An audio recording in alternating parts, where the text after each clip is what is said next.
ones, happy friends, incredibly awesome people.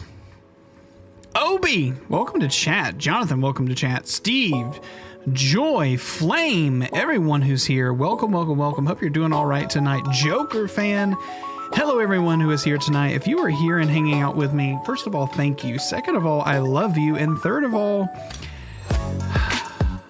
hello. Tonight's a fun night, guys. We got some cool things planned tonight. I'm starting just a little early to make sure that we're ahead of schedule. Our stream technically isn't ready to start until about 9 o'clock. I'm here to watch your stream and hang out. I love that. We're going to have a good time tonight. We are going to be doing some cool stuff. Mainly what we are doing is we're actually interviewing 4 different creators from the community. We're doing Karos Elite, Cake Ninja Gaming, Late Night Nostalgia, and Zebulon Pottery. We're going to be spending about 30 minutes with each person tonight and just kind of just chilling and just hanging out not only with them and asking them questions, but anything that they kind of want to throw my way as a question would be also another option for them. But honestly, it's just a really good opportunity for those of you. I'm here for the potential comedy, right? I'm just here because I have to be. Oh, I appreciate you, Steve. For those of you who are curious and you're like, wow, he's going to interview 4 people. How could I be one of those people that he interviews? Well, if you go to darkened.cyrus.live and you click the second link, I do believe there is 1 slot open for next week out of the 4. We're doing 2 weeks of testing. And once we are done with those 2 weeks, we're going to reevaluate and see if we like this format. And from there, we're going to continue to push forward and do kind of whatever we want with it. Oh man, is my stream like horribly lagging? What just happened? Did my camera just start lagging crazy for you guys? What just happened? Gotta put food on the table. What's up, Cyrus? Kane! Yeah, I thought it was my PC. It was like 3 FPS lag. All right, hold on 1 second, guys. Maybe it's just my PC. Let me turn it off and back on.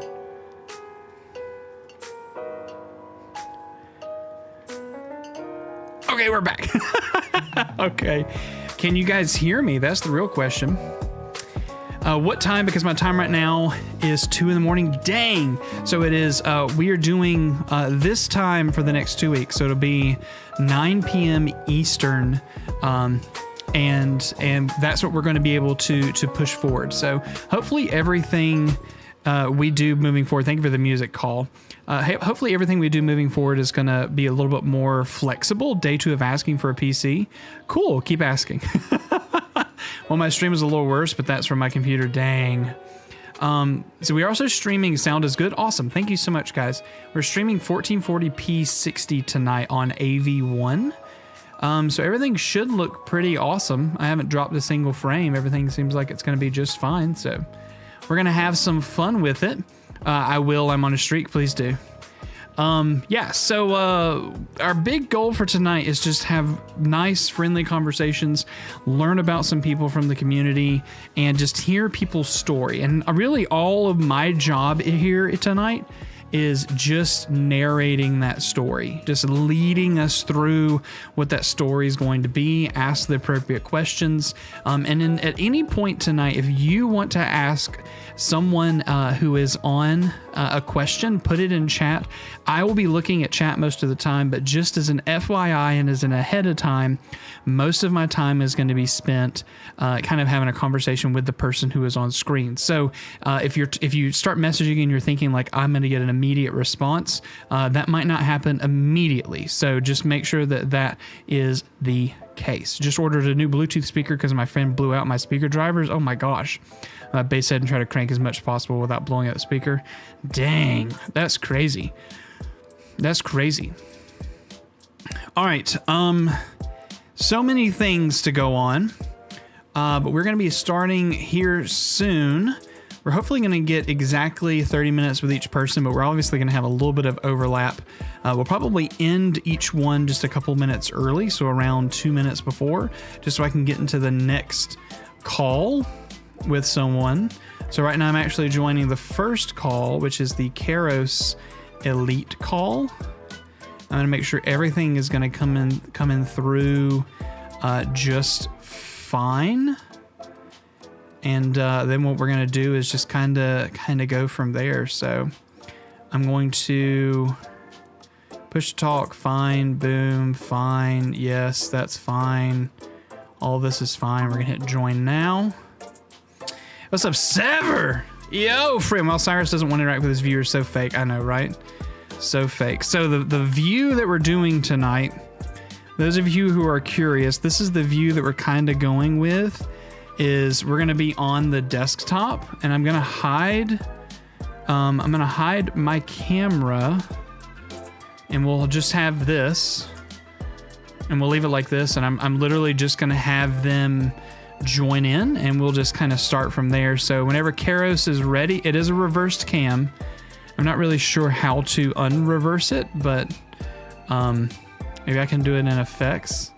Here we go. Appearance, framing, no. Grayscale, no. I don't want to adjust anything. No effects applied. Backgrounds, I don't want to apply effect. I would just like to flip my camera. Is that possible? They will not allow me to flip my camera. Boo-boo on Google. You could do OBS virtual. I don't want to do OBS virtual. Man, I miss posting. I just don't have the right equipment or time anymore. Obi, I feel that. Obi, I feel that. We're going to go back to this one. We're going to flip my camera the wrong way. Oh, man. Is my camera going to do something crazy tonight? Please don't. Let me go over here. Hold on.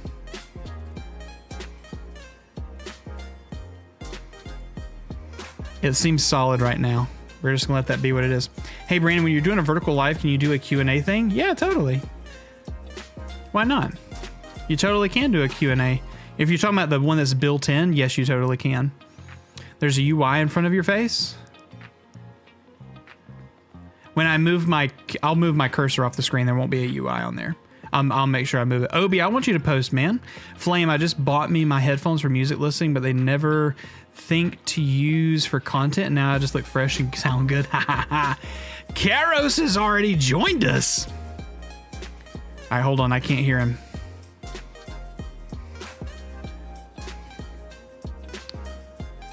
That might be a me problem that I just tested. Are you there? Maybe I'm not. Hold on. Good thing we're a little early. Indeed. Ah, I can hear you now. It was set to my my VR headset. I was trying to set up wireless. So it was a you thing, not a me thing. It was a me thing. It was. Gah. Come on, brother. Yeah. You'd think I'd be a consummate professional at this point, but I would assume at this point. All right, so the goal for us tonight, I guess we can go ahead and get started early. Can everyone hear? By the way, can chat? Can you all hear? And then we'll go ahead and get started. Chat, everyone can hear. Karos. Hello. Am I saying it right, by the way?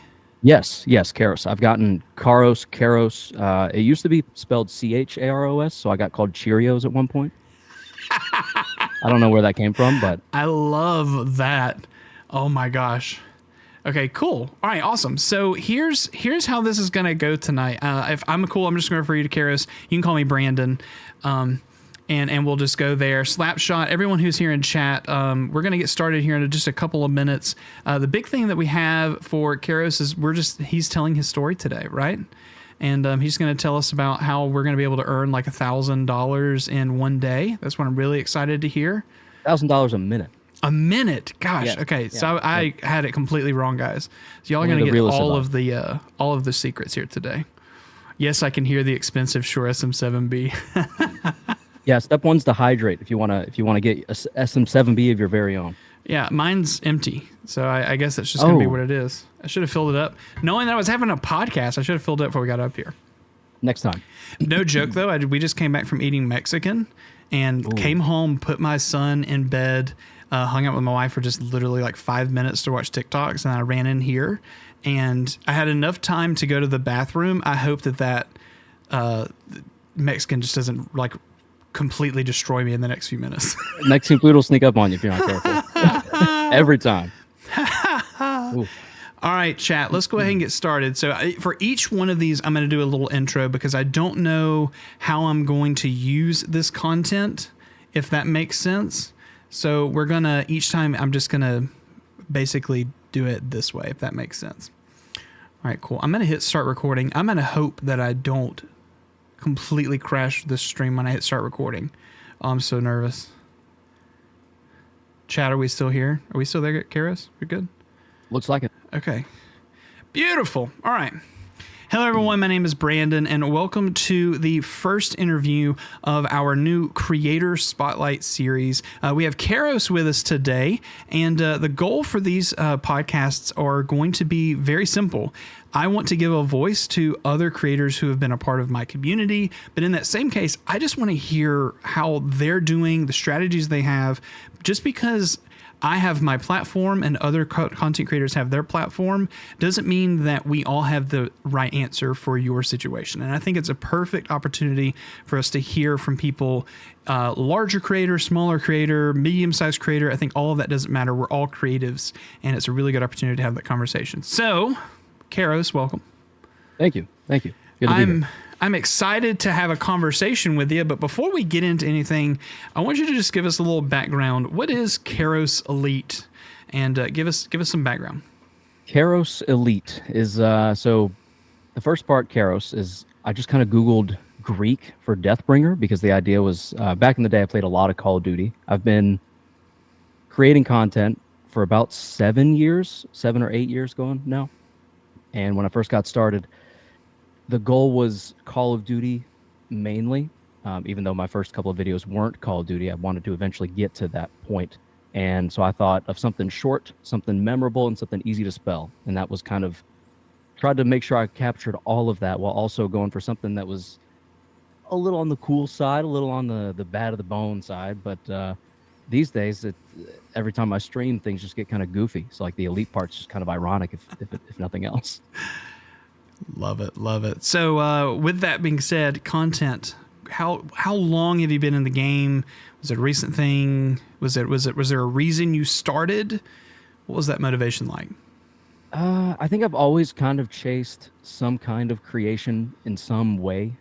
Middle school was band. I was trumpet, first chair every time. I got competed against for second and third, or by second and third chair to surpass me and then take first chair. It was always kind of the element of competition was nice, but it was more so just, oh, we're all just making music together. This is fun. And then that became guitar, which then became a cheap little Sony action cam because I thought it would be better than a GoPro. Not true, at least not then. I don't know. Cameras change every day, especially action cams. But the main goal was just create stuff. I don't know. Cameras are very cool. The fact that I can plug this thing into my computer and it just is streaming live and can record things in super slow motion and make things look really cool is just kind of insane. And it always has been for the past 7 years. Love it. 7 years, man. So Yep. what was that start? Was it Twitch? Was it YouTube? Oh, was it was OnlyFans YouTube. before OnlyFans was a thing? It was YouTube, and then I dove into OnlyFans a little bit. That didn't really go anywhere, so I thought I should stay in my lane and just stick to YouTube. There was a short stint, but we all make mistakes. Love it, love it, love it. So YouTube, do we stream on YouTube? Do we only make content? Yeah, well, tell us about the content you make so we get a kind of a holistic approach right here. Sure. So it's kind of it started as a gaming channel, gaming kind of exclusively, because that was all I had access to. And then the more I've gained access to, the more I've expanded it to be just, it's not great for growth. I know, I'm fully aware of this. So I don't do this full disclosure to necessarily make it a career. I just really enjoy it genuinely. So my strategy is not good for growth, but I do gaming, cooking, which tend to show up in the form of shorts or a really short video, just try and keep it to the point as far as cooking goes. And then just some vlogs here and there as well. But it's kind of like if I had to describe it in a short sentence, it would be a gamer who does other stuff. Got it. Love it. Love it. Okay, so 7 years creating content. Let's say you had a short blow up tomorrow, right? and all of a sudden your channel just took off. And you said you're not doing this for the point of growth necessarily, but let's just say it fell in your lap, right? Because I think that's an interesting thought, because there's probably a lot of creators who might be either listening to this, watch this, whatever the case where they find it, who have that same point of like, I'm just passively doing it. I don't have an idea if I'm gonna make a career of it. You know, if it happened to you, what do you think your next steps would be? Genuinely probably reinvest in an editor. If I had someone who could churn out the content in a well-packaged form, then, well, okay, I should say financially, if I had the ability to have someone churn out content that was packaged well. I can get it there. I just never really have the time. I'm currently working 50 hours a week on a slow week, and so whenever I get a video out, it's because I had like a lot of time on a weekend to edit.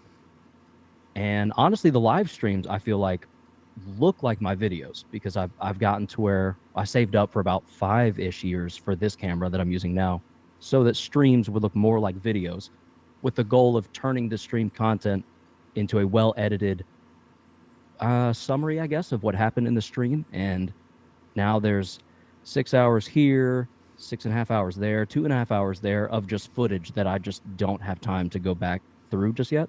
So currently, I'm probably more of a streamer that uploads shorts, mainly. And then when I get time, I like to do videos. That's my bread and butter. But time is of the essence. Good. Okay. I think one of the big things that you just said is what I feel like a lot of people should focus on. A lot of people feel like it's that time of I blow up, right? And then it's that instant, well, I need to figure out how do I continue to reinvent that wheel. But what I loved, what you said, is something that I've had to do as well. I realized that I don't have time. And even when I was working full time, I wasn't, when I was doing teacher and all that stuff, it was the conversation of how do I free up more time to be as successful? And when finally making YouTube money, I was able to reinvest it into an editor. I loved that piece. And I think that probably is one of the good investments early on. That being said, let's talk about editing for a second. Mm-hmm. How did you, I think a lot of people also get stuck up on the why of creation is also the trouble of learning it. What did you do to learn to edit? Where do you edit? How do you edit? What was that path like for you? So I use Adobe's suite, and that's probably the least cost-effective way of going about it. By the way, someone said in chat that I need to flip my camera. Do you know how I would do that in Google Meet? No, because mine's backwards too, man. Don't worry about it. Okay. All right. Well, I apologize to everyone at home, but I use Sever will deal with it. He'll be fine. Yeah, there we go. So I use Adobe suite of software, the Creative Cloud, which costs me currently about $50 a month, I think, which yearly is like $650, $700 something. Too much money. Yeah. And honestly, it's mostly just because of the ease of use between changing the audio. So like every time I bring stuff into Premiere, it's ran through Audition with all of the filters. And then I can take screenshots from Premiere, drop them into Photoshop, and edit them for thumbnails, and or bring those into Lightroom to also bump up values and exposure and just contrast and everything. So it just, the power of it is sort of worth the, honestly, just a ridiculous amount of money that's gone into it over the years. I mean, I've paid for Creative Cloud for, I want to say about 6 years. I think I got about a year or two in before I finally was like, I need to be able to do more faster, because yes, Windows Media Player, or whatever it was at the time, it was Movie the built-in Maker. Movie Maker. Yes, Yeah. thank you. Movie Maker was just not really, like, it was doing it, but it was like, I want to do more with this. There are like things I want to do to this footage that is just not an option. Yeah. Yeah, totally. Have you tried any other services other than Adobe? I'm also an Adobe fanboy, so I would understand if you said no. This year, I have considered DaVinci Resolve because it's free, or at least, you know, it can be if you go about it the right way. And I want to. The only thing that stops me is the time, investing the time, that is, into learning nodes. Like, I know that it is node based. I don't know what that means or what that looks like, and that terrifies me. Yeah. Yeah. Oh, that's crazy. because I think the two big names in the industry are Adobe and that, but you can get DaVinci Resolve for free or pay $300 for Studio for forever. And there is a lot of benefits to the paid version, but honestly, the benefits are not as huge as just using DaVinci. I am now a full DaVinci editor, but I still pay for Creative Cloud every single month because I'm still in Photoshop. I am still in Premiere because there is an AI plugin for podcasting that I can't get into in Resolve. So I still pay for that for one client to make sure I can do podcast edits like really quick. And, there's an investment piece, but that's crazy. So when you were first starting, knowing where you are now, because what you just mentioned was a lot of things, right? Bringing into Lightroom. If you don't know what Lightroom is, more of an HDR. It's more of a filmic editor that has to do with specific, graphic editing, just single shot graphic editing, photography things, right? We're talking about high level editing.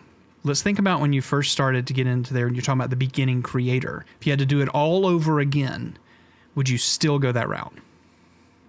Probably not. I would almost definitely go DaVinci Resolve. I feel like if you were to start from a blank slate and just learned nodes and put up with it, from what I understand, it's so powerful that it's ridiculous. I mean, it's got LUTs built in, or at least the option to apply LUTs, which is color grading for those at home that don't know. I brain farted on the word there, but I would definitely start DaVinci Resolve because it's free and because you wouldn't even need to utilize all of it, but it's all there the moment you decide to jump in, so to speak. Yeah, totally. And what about when you're talking about photography? Have you ever considered any of the other free graphic programs? Think of Photoshop replacements. I used it for 2 years and I can't. GIMP. Yes, I used GIMP for a while, and it when I used it, it was almost just janky enough that I was like, I just don't love this.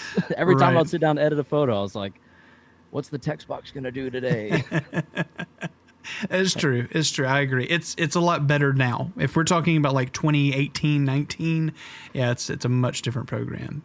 Okay, good to know. Yeah, and even with Resolve, by the way, if I want to curb something, I've been fully editing in it. I've never touched a single node since I've been editing. Yes, I have genuinely just left all of that alone. I'm sure I'm leaving a lot untouched, right? But I haven't touched a single one. And I've literally just do it in the edit page, which is the same timeline as Premiere.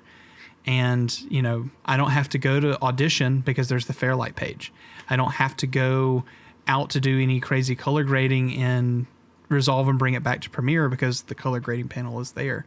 Right. I haven't had any issues. Now, sure, there's a whole bunch of cool stuff, but all of my videos have been in Resolve and I've never had a problem with messing around. I will say I changed every keybind to Premiere's keybinds. Okay. So I never had, you actually in Resolve, it says, were you a user of Final Cut or were you a user of Premiere? And then it'll change all of the keybinds to map to that platform, which is really cool. They know their market. I was going to say, it feels a little bit like Blackmagic. That's the parent company, yes, for DaVinci Resolve, I think. Yes, totally. It feels a little bit like Blackmagic is like, we know you're here for the better experience, but we understand you're familiar with where you're coming from. So we'll adopt ourselves to be more familiar for you if you'd like. Exactly. Yeah, totally. I think it's worth it. And those of you who are listening or whatever the case, and you're like, yeah, but I don't have an expensive computer or a laptop or any of that stuff. The programs we just mentioned are usually Mac or PC based. Linux can support DaVinci Resolve, but you can also use things like CapCut. CapCut is a free one you can use on your phone. It is very limited in comparison to the things that Karos just mentioned and I mentioned, but it is an option and things that you can consider. So let's reframe back to content. Let's go back to what's your specific stuff. We started making gaming content. We kind of went more variety. It's any kind of content that comes across your channel that you're thinking. By the way, your cooking shorts, love them. Thank you. I think that it's a really cool framing, and it looks like it actually hits on your channel, which is awesome. So let's talk about idea conception. When you come to think about making a video, sure, you're time constraint, you're streaming and then creating content, but what does that ideation look like? Do you just go, that's a cool video idea? What do you do?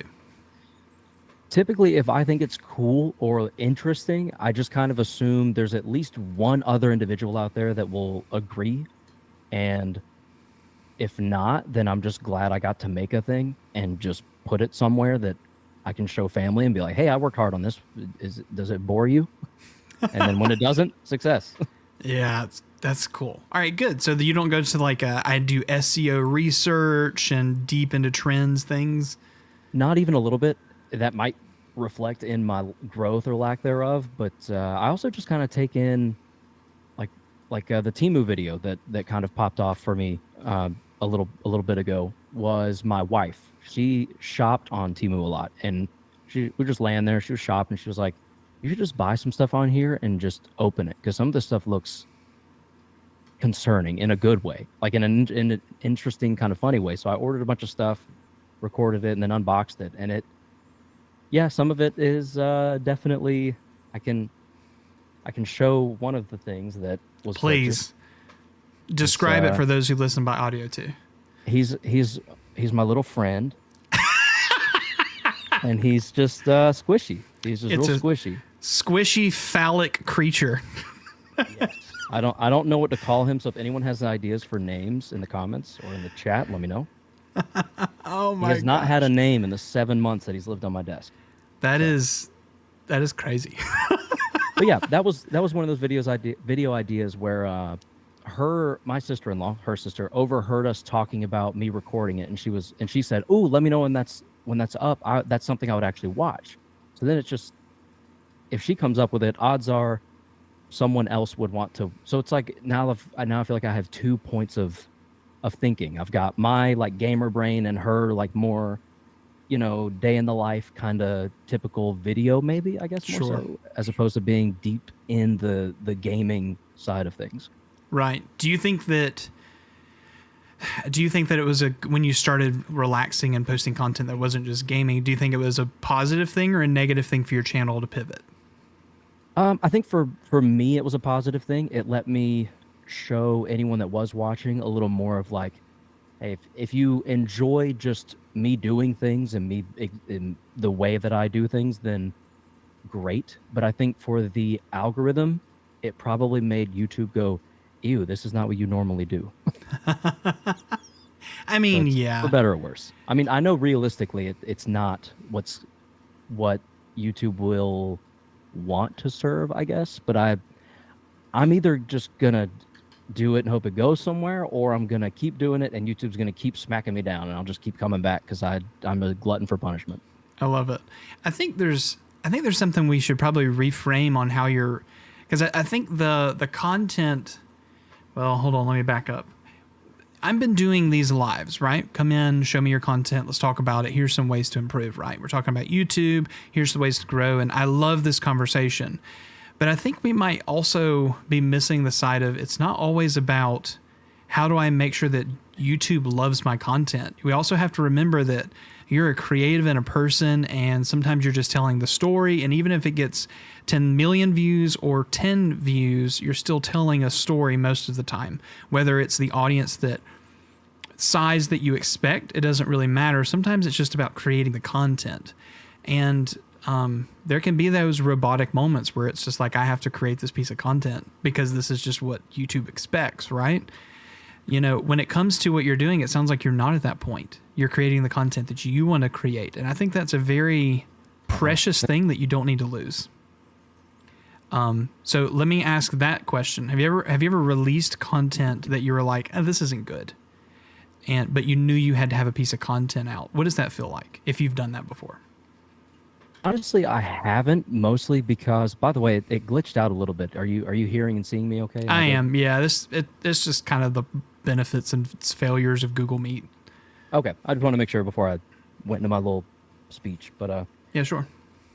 I feel like anytime I've had something that was bad, I mostly just checked with whoever was in my life at the time and just said, hey, what about this could be better before it ever went up? And it's a little bit about making sure whatever goes on the channel is like worthy, in my opinion.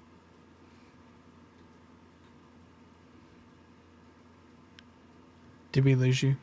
Karos, I think you glitched out there for just a moment. You said with the content that I would put if it would be worthy or not is where it happened. Okay, worthy or not in like my personal opinion, not even necessarily to an audience of any kind, because I mean, I was stuck at 11 subscribers, I think literally for 3 years. So I knew that there weren't many, if any, watching. So it was more just, if anyone ever goes back, I want them to know that from the beginning, I was at least trying and that I held myself to a certain standard just because I always have, but I never, it's interesting. I've always held myself to a certain standard while never expecting or requiring that of others, because it just, I think realistically, I don't know how unfair it is, low key. Yeah, right. But it's, I don't know, it's just kind of one of those things. It's some days a live stream will be a little lazy, but most of the time I'm like, if I'm going live, I'm gonna do the thing. Yeah. Well, there's the intention of it. You've set up all that stuff, all this equipment, the time investment. You know, if you're just going to sit down and just, half do it, it's kind of like a throw in the face to your past self in preparation of that. I feel that when I go live, I want to be on it. Mm-hmm. It's important. If I'm going to ask people to invest time in me, I would hope that I could invest time in them with as much enthusiasm. Absolutely. Yeah.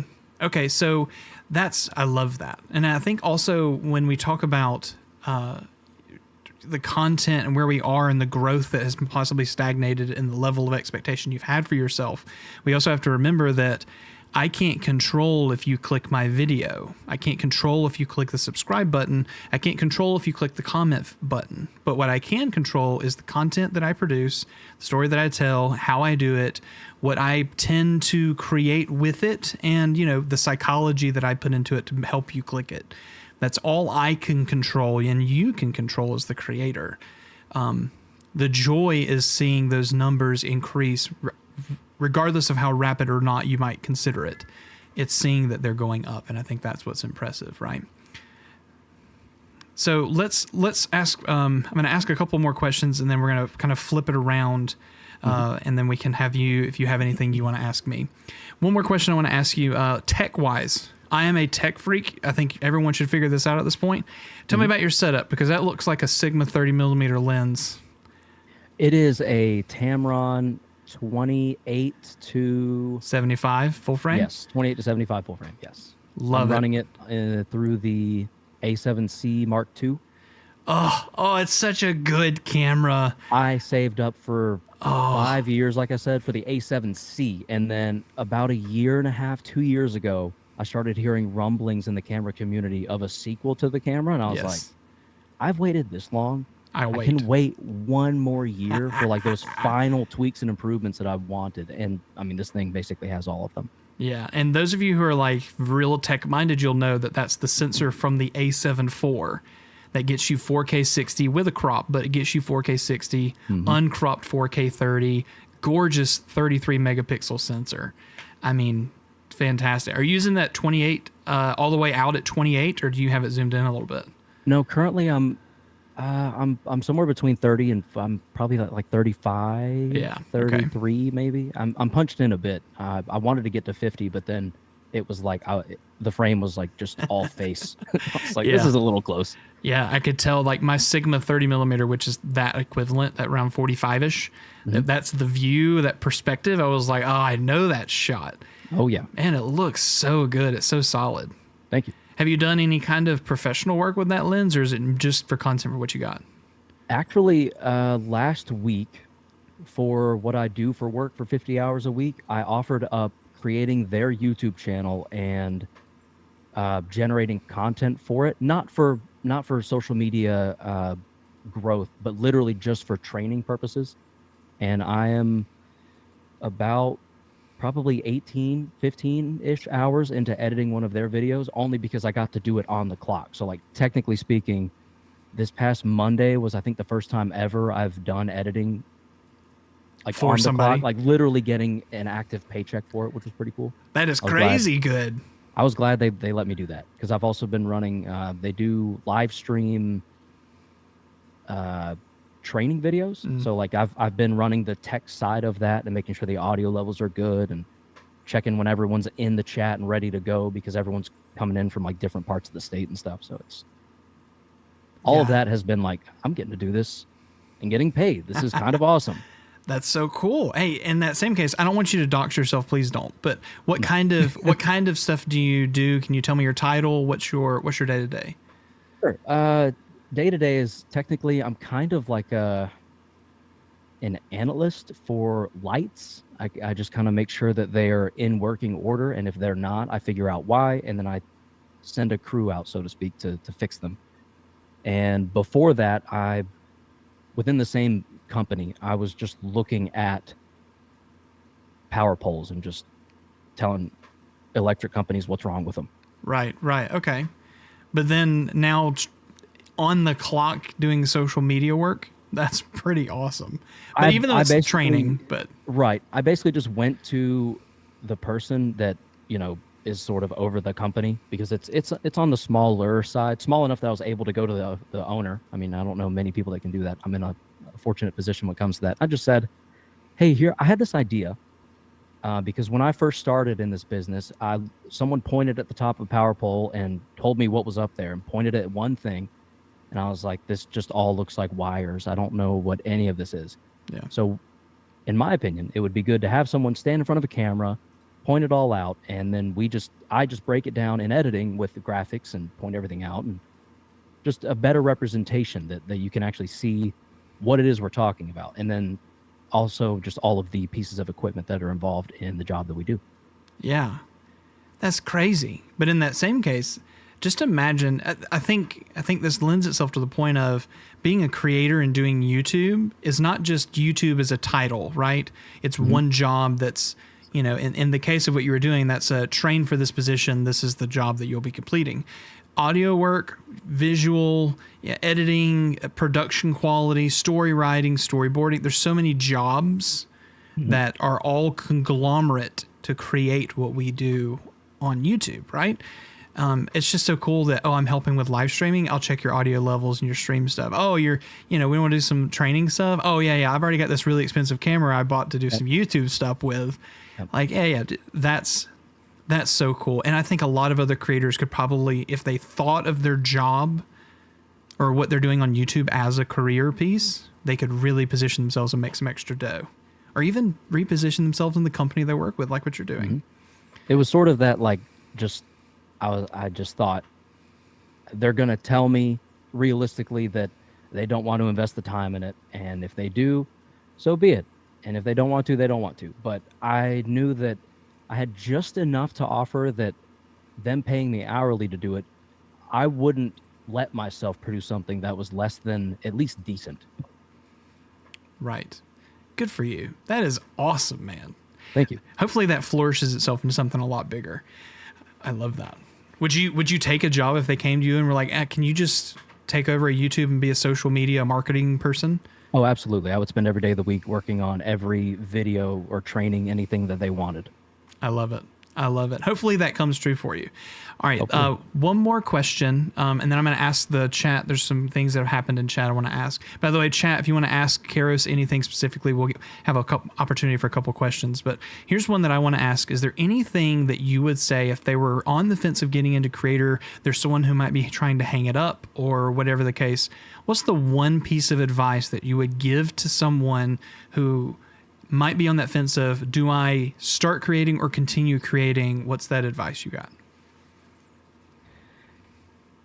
It's a little basic, and I've heard it a lot, but I probably keep hearing it because it's true, and it's just to do it because you want to.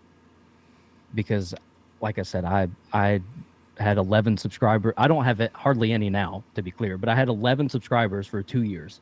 So I was just making stuff, and the 10 random people and my mom were who was watching, and that was enough, because I was just like, I'm making stuff. That's what I want to do. That's what I like to do. And if it crashes and burns and just starts falling back down to 11 out of nowhere, oh well, I'll still have fun making stuff that I think is funny or cool to watch.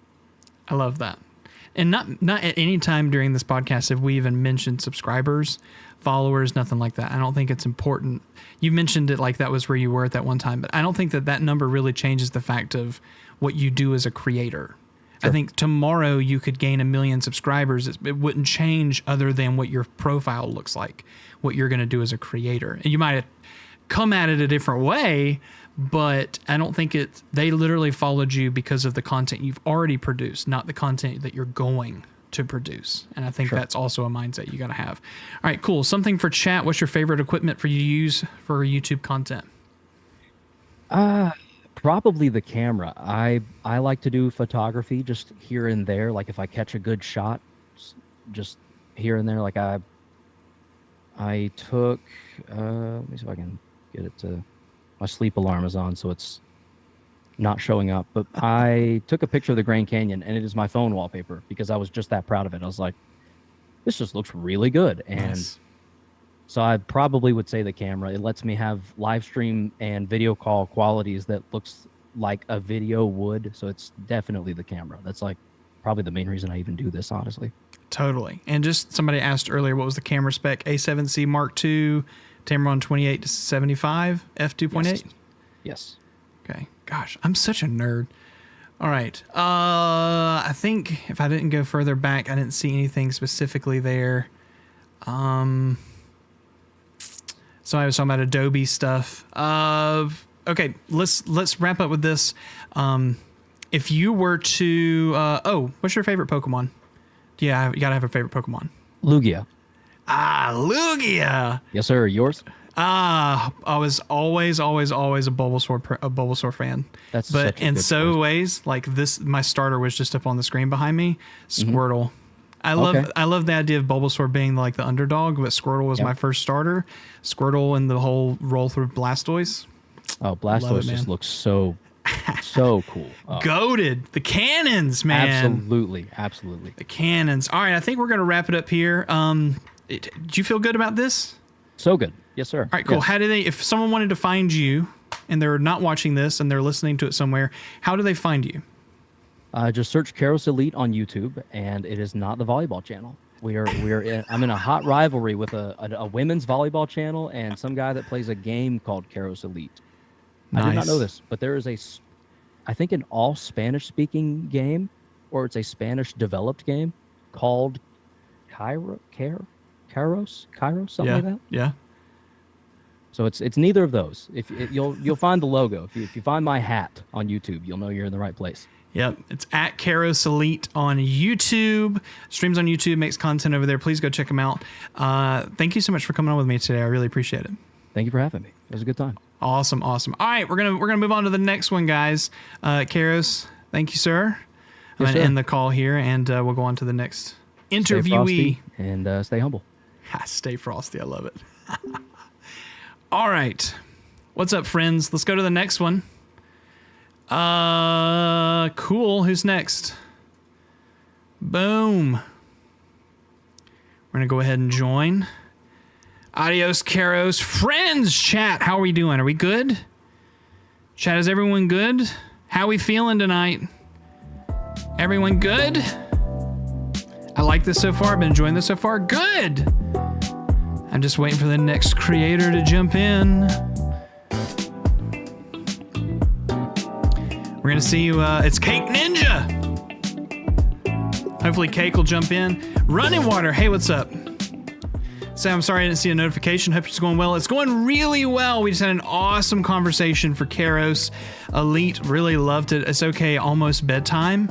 Listen, if you need to go to bed, go to bed. Appreciate it. This is going to be on the YouTube channel. And this is going to be up on the YouTube channel for anyone to view. So if you want to be able to catch it, go ahead. It's always going to be there. I am lagging a little bit on my camera, which is unfortunate. But I think we're just going to have to push through with what it is. Again, this is a big test for everything we're doing today. So we're just going to kind of see how well this goes and kind of just go from there. Want to get in on this sometime? You totally should. Darkened.Cyrus.live. I have a spot next week that's still open. Cake Ninja is supposed to be next. I have not seen him. I really liked it. Good. I'm going to be up till 12. Love it. Doing good. Hardwired just joined maybe 20 minutes ago, but yeah, I agree. This is really enjoyable. I love that. Thank you so much. I'm hanging out waiting for Cake Ninja to jump in. Also invited, he accepted, but he has not jumped in just yet. Cake, if you were here, Somebody get him. Get him. Get him in here. Somebody tag him. Can't wait for LNN. LNN is, I think he's coming in. He's the next guest after Cake Ninja. Somebody yell at him. Somebody email him. Somebody tag him in my Discord. Somebody get him. Get him. I could yell at him. I know him. Get him. Tell Cake he's supposed to be in here. Yeah, so the conversation with Karos, what I really love about it, one, he's just such a genuine guy. Karos, I love your energy, man. Thank you so much. Thank you so much for coming on. But what I really like is just how good of a conversation that we can have just talking about content itself and not just talking about like just growth. Because growth is an important conversation, but I think sometimes just backing off and saying like, you know, here's who we are. We're all human. You know, he has a job that he does every single day, but then does content creation. You know, you don't have to be, and I think a lot of people get confused by this. They're like full-time creators, right? They're full-time creators, and they make all this content, and you're like, man, I wish I had all the time to be able to do that. But then you have people like even all this full-time who weren't full-time before they got that way, who had to like work a normal job, come home, spend time with family, kids, go to school, and still have to be able to find time to create because they want to have that opportunity, right?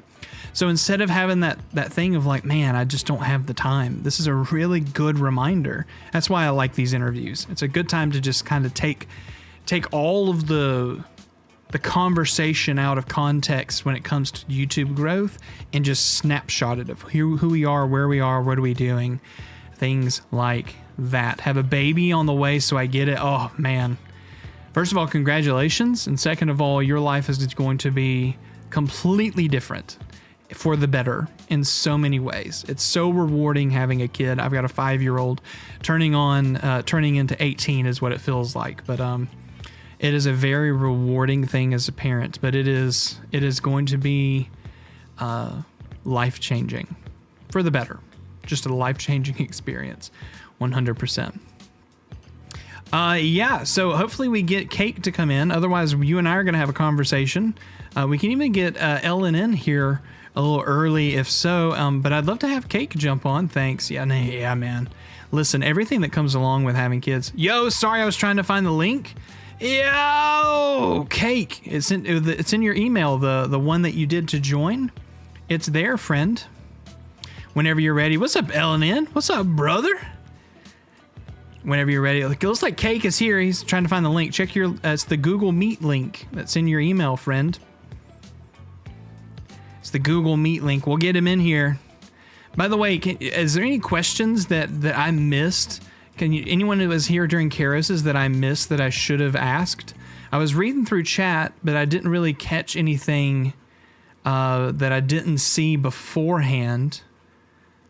Just kind of making sure I didn't miss something. I'm going to get myself a capture card. Karos! This isn't Karos. This is Cake Ninja. Friend? Happy friend? Sad friend, he's muted. Let's get over here. Cake Ninja. His name is the Black Knight on Google. I love it so much. Enjoying the show. Love it, love it. Love it. I'm going to get myself a capture card for my GoPro before I decide to schedule the meeting because I don't want to use my C7 something camera. Oh, please do. Use whatever camera. Don't worry about camera quality. If I can hear you, that's all I care about. I mean, having Karos come on and you guys are looking at his like $2,300 camera. Bro, he's here. By the way, the last two creators have had SM7Bs. What does that say? Like everyone's a requirement now? Is that what it is? Oh, I can't hear you, man. Is that a me thing or is that a you thing? I'm changing to make sure it's not a me thing. That should be good now. I got you. Hey, friend. What is up, brother? Hey, man. I'm doing great. How about you? Not too bad, not too bad. Awesome. Before we get jumped into starting this one, how do you want me to call you? Whatever you like. Does That's daddy fine. work?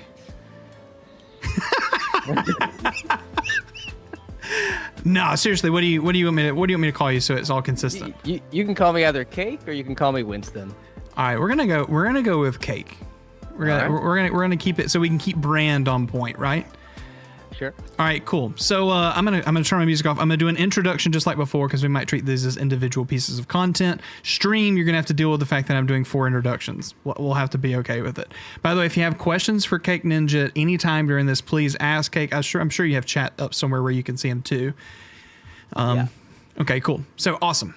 How's it going, guys? My name is Brandon, and we are here with a special guest. This is Cake Ninja Gaming from YouTube. We're going to be having a conversation not only about where they are in their content journey, but just about who they are. And sometimes it's just about peeling back that situation to just understand where people are in their personal life and what was their motivation to create content that sometimes lets us as creators kind of just get into that atmosphere and realize that we're all the same in a lot of ways and also different and sometimes have different motivations. So today we're having a conversation with Cake Ninja Gaming, whose tag says Black Knight, which is so amazing also. But all right, that was a fantastic intro. What'd you think about that? That's a pretty phenomenal intro. Thank you so much. Yeah. By the way, before the podcast, I asked him if I could call him Daddy, and he just kind of made a weird face at me. So we're going to let that be what it is. And also, this is the second podcast of this series that we've done tonight, and both people have had a Shure SM7B. I don't know if it just becomes a requirement at this point. I mean, honestly, you can see, like, if you go back in my other videos and you look at the ones I did like 3 months ago, Yeah. it's a fucking massive quality difference. It's a really, really, really big difference.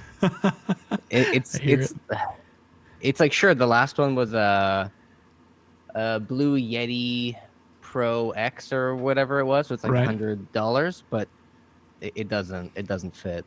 Yeah, no, I totally get Yeah. it. All right, cool. Let's break it down. Who is Cake Ninja Gaming? Tell me about your content. Just give me a little bit of background, and then we'll kind of tear into it. Yeah. So I really like making content for, I mean, really the reason is I've always wanted to do content. So like I was 16 and I wanted to do content. I'm 28 now, right? So it's been a little bit overdue, right? I started last year in September because I was like, you know what, screw it. I'm just gonna throw down the gauntlet and I'm just gonna focus on it, right? I work a full-time job at 8 to 6. And I have another side job after that as well. So I make YouTube videos on the side. I research things out really, really thoroughly, and I make videos as simple as possible, and also as short as possible because I hate the 20-minute long videos to go over a 2-minute long thing. And that's just a niche that I found that I was like, hey, everyone who's right now I'm focusing on World of Warcraft, right? But like everyone who does World of Warcraft content makes 20-minute long videos on something that you could have explained in 4 or 5. Right. Yeah. Don't crap on the 20-minute video, man. That's my whole bread and butter now, man. I mean, but you fill it up. I've watched your videos. You fill it with information that needs to be there. I appreciate that. Yeah, I just buffer for all those extra ad rolls. That's all it is, man. No, I get it. I love the idea of short and sweet because especially when it comes to gaming content, I just want to game. I don't have to like. Don't tell me like everything. Just tell me what I searched for. Yep, exactly. Yeah. So okay, cool. So wow, you did a whole bunch of stuff there. You have an 8 to 6. You have a side gig, and you have this side gig. So you're employed 3 different ways. So let's break down into that a little bit. You made the jump. Not even 7 months ago now. Basically, let's start doing content. And let's talk about where your channel, what has happened in those 7 months that has made you continue to create the content? Was it the views that you got? Was it just the intrinsic or the internal motivation? What kept you going with what seems like a really busy schedule? Well, I have a really supportive wife, right? We've been married 5 years, but Congratulations. Thank you. Besides that, it's just my passion. Like I would love to do it full time. And if you don't put anything on, like if you don't put energy towards something, you're not going to get something back out of it. So at the end of the day, if you don't work on something, you're not going to get it. So that's basically it. Yeah, I love that. And is that when you say like I've putting energy in it, trying to go full time, whatever the case, is that a goal? Is full time something on the table? You said something you would love, but is that like I'm aiming towards it? Oh, absolutely. I mean, even more than above. You know what I mean? You know, you shoot for the stars, you maybe land on the moon, right? Oh God, I love that quote, man. I love it because it's so true. I used to tell it to kids all the time. Sometimes it's okay to aim for perfection and fall for excellence. And that's perfectly fine. That's just do it because we're going to make mistakes. It's just part of the learning process. Love that. So okay, so WoW, and I'm not saying WoW isn't like WoW. I'm talking about like World of Warcraft, right? That content. Okay, I know people that started playing WoW like year one drop kind of thing. Okay. Yeah. Are you that person, or did you get into it later? And what point did you get in? I played when it launched, but I was like 8. I got you. Like it's been out 20 years at this point. Like I was not good. I didn't know anything. I was playing on like an old MacBook on dial-up internet back in the day. Yeah, dial-up. People don't even know what dial-up is today, man. Yeah, the sound is. Can you hear it? Because I can to this day I can still hear it. Yeah. Just waiting. My very first MMO, I couldn't play WoW because WoW was so big and our whatever dial it was so bad. I had to play one that was 30 megabytes was the actual size of the MMO, and it still took the entire day to download. Like it was atrocious. I wanted WoW, but I was like, oh, I couldn't do that. I mean, just the discs alone took like 16 hours to download, and you have to change out the discs and put them in. No. And we're also talking about the same computer that was like the family computer, and we had one phone line. No. Oh man. Okay. So WoW content. Where is? I've watched your videos. You actually came on and booked me for a client call not too long ago. You know, we took a look at content. We can get into that if you want. But the truth is, I have only seen WoW from the observer's standpoint. From your standpoint as a creator now in the middle of it, is WoW in a really good place? Are you excited for where it's going? The thing is, WoW has been out for so many years. Nobody who's younger is going to start playing it. Like, I have a little sister. She's 16 now. Even if she was a guy, she would never play that game again. Right. So I would say it's a slowly dying game. Right. But at least I'm learning to, like, I know the game very well, so I can make well-informed content on it. So I don't have to go and spend 200 hours researching something about, I don't know, Genshin Impact or Fortnite or the newest Call of Duty skin or whatever it is, right? Like, sure, I grew up on Modern Warfare 2 and Black Ops and Halo 3 and all those. We all did. Right? Those are great. Those are phenomenal, right? And I've played all of them mainly since then, but it just doesn't have the same spark, right? Right. So while I learned to create better content, and one thing I've been doing also is like, I watch a video on how to improve one thing every day. No fail. So for the last 9 months, I've been doing this every single night before I go to bed, 20, 30 minute, watch a video, try to incorporate that into the next video. Has that been successful? Have you felt like that's helping you? I would say so. Yeah. Good. Do you have, just out of thought, is there a specific channel you always go back to? No, like I mean, like, I just search it in YouTube and I go, okay, great. How do I make a better thumbnail? How do I use Photoshop better? How do I edit this better? How do I get non-copyrighted music in the videos? How do I... Right. It's like all the little nitty-gritties that you don't think about at the time, but then when you watch another person's video, you go, oh, what's he doing? Yes. How do I get that effect? How do I enhance that color? How do I make it more engaging? All that stuff. Yeah, and sometimes content is that reactionary learning where you post the video with the knowledge that you have, and then by the time you get to the next video, you have informed yourself either by viewing something or intentionally seeking it, where you're like, how do I do that next, right? I think that's a huge part of content is that, and it's not learned by failure. That's more just taking the opportunity to just be self-reflective of where was I, where I'm going to go. And I think there's not a creator who wasn't informed ahead of time about copyrighted music, who didn't make that mistake where they're just like, I'll throw music in there. This is attractive. I like the music. And then they get the copyright match, and then they start searching it. Then they go down that path. And then there's a whole lot of things, copyright free stock footage, then comes into play, free use or fair use. Yeah. So let's talk about your content today. You don't just make WoW content. It's mostly WoW content, but you also did a stint into Helldivers, which also was a big hit button topic all over the thing for the last week. Why, if WoW is your big thing and you're hugely knowledgeable in it, why did you test the waters? Well,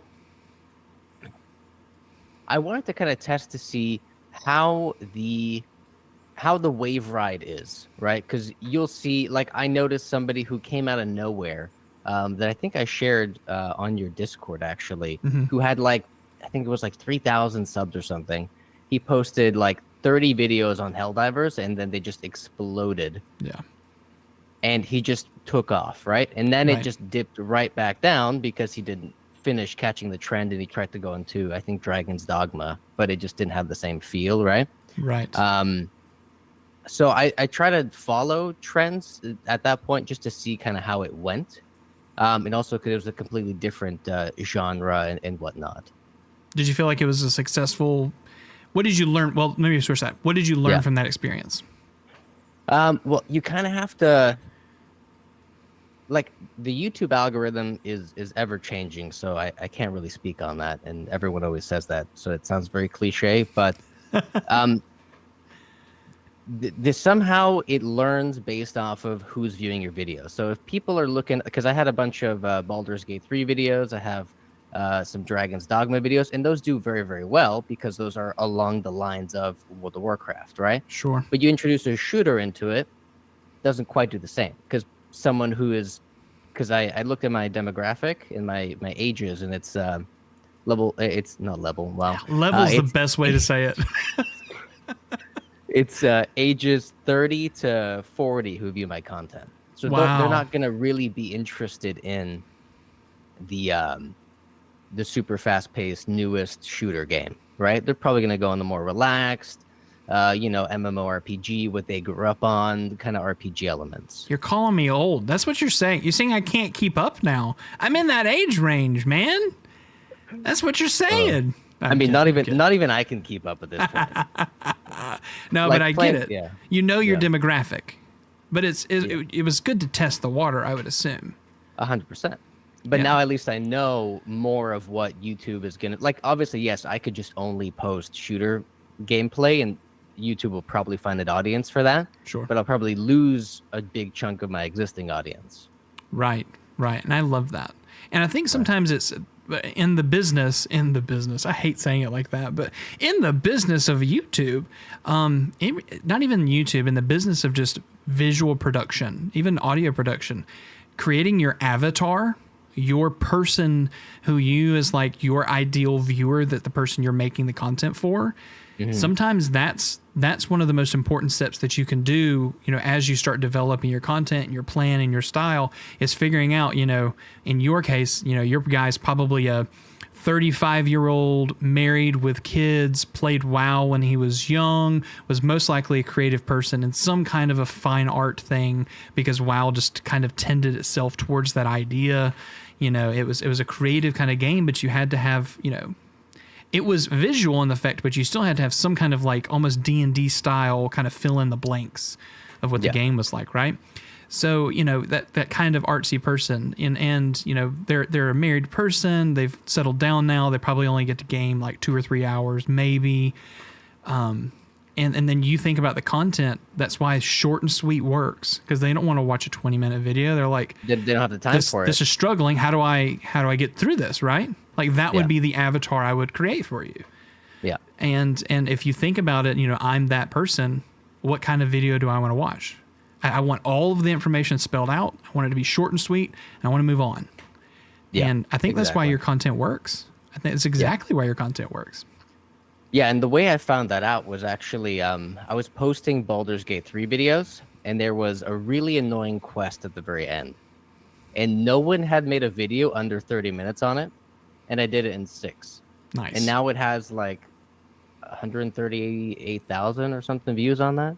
Just crazy. Nuts. Like, it's just nuts. And I keep Yeah. getting like hundreds of videos on it every day. Hundreds of Because- views. Yeah. That's Views. great. Yeah. That's fantastic. I love that. And sometimes our channels are propped up by videos that we know hit that market and that continue to get views for years and years, because Baldur's Gate isn't going anywhere, by the way. I think they just said they're releasing a sequel like to some this. DLC or something. Yeah. Yeah, I think they're releasing something is following up on that title, that they're going to do big investment, because they didn't expect Baldur's Gate 3 to also win Game of the Year and all that stuff either. Yeah. Crazy. All right, so let's bring this back around. We've only got a few more minutes left just because we had a later start. Let's get round to you as the creator and some things there. Obviously, you started creating September, right? So we're talking, I think it's probably about 7 months ago, right? Did you Yeah. have prior knowledge of creation with the process of editing or any of that stuff beforehand? None. No. Okay, so how did you None. make the decision? What were you like, all right, I'm going to start creating, here's what I use. What did you do? I had a laptop. I had it's somewhere around here. It's like an older 3060 Ti laptop from like Razer that I got on like sale like years ago. Sure. I started recording on that. You know, I kept getting throttling issues on it, obviously, because yeah. It's a laptop. Right. So I went ahead and bought a computer. I mean, I built it. Learned how to build it. Built it. It works. And Good. right. And since then I've just been going at it. Right. Right. So that's awesome. So what about, you built the computer, you figured that out. What products, when you get to software that you started using? I know you're a DaVinci editor now, but did it start out that way? Yeah. Yeah. I mean, I spent, before I started doing YouTube, I think I started the account in May, and I gave myself 5 months to just YouTube everything that I had a question on. And then it was a point of putting it into application, actually. Right. Yeah. Right. So if you were to go back and do that, if somebody comes to you and says, I want to start YouTube, I want to be where you are, where Cake Ninja is today, is that what you would recommend to do? Yeah. You just have to get started.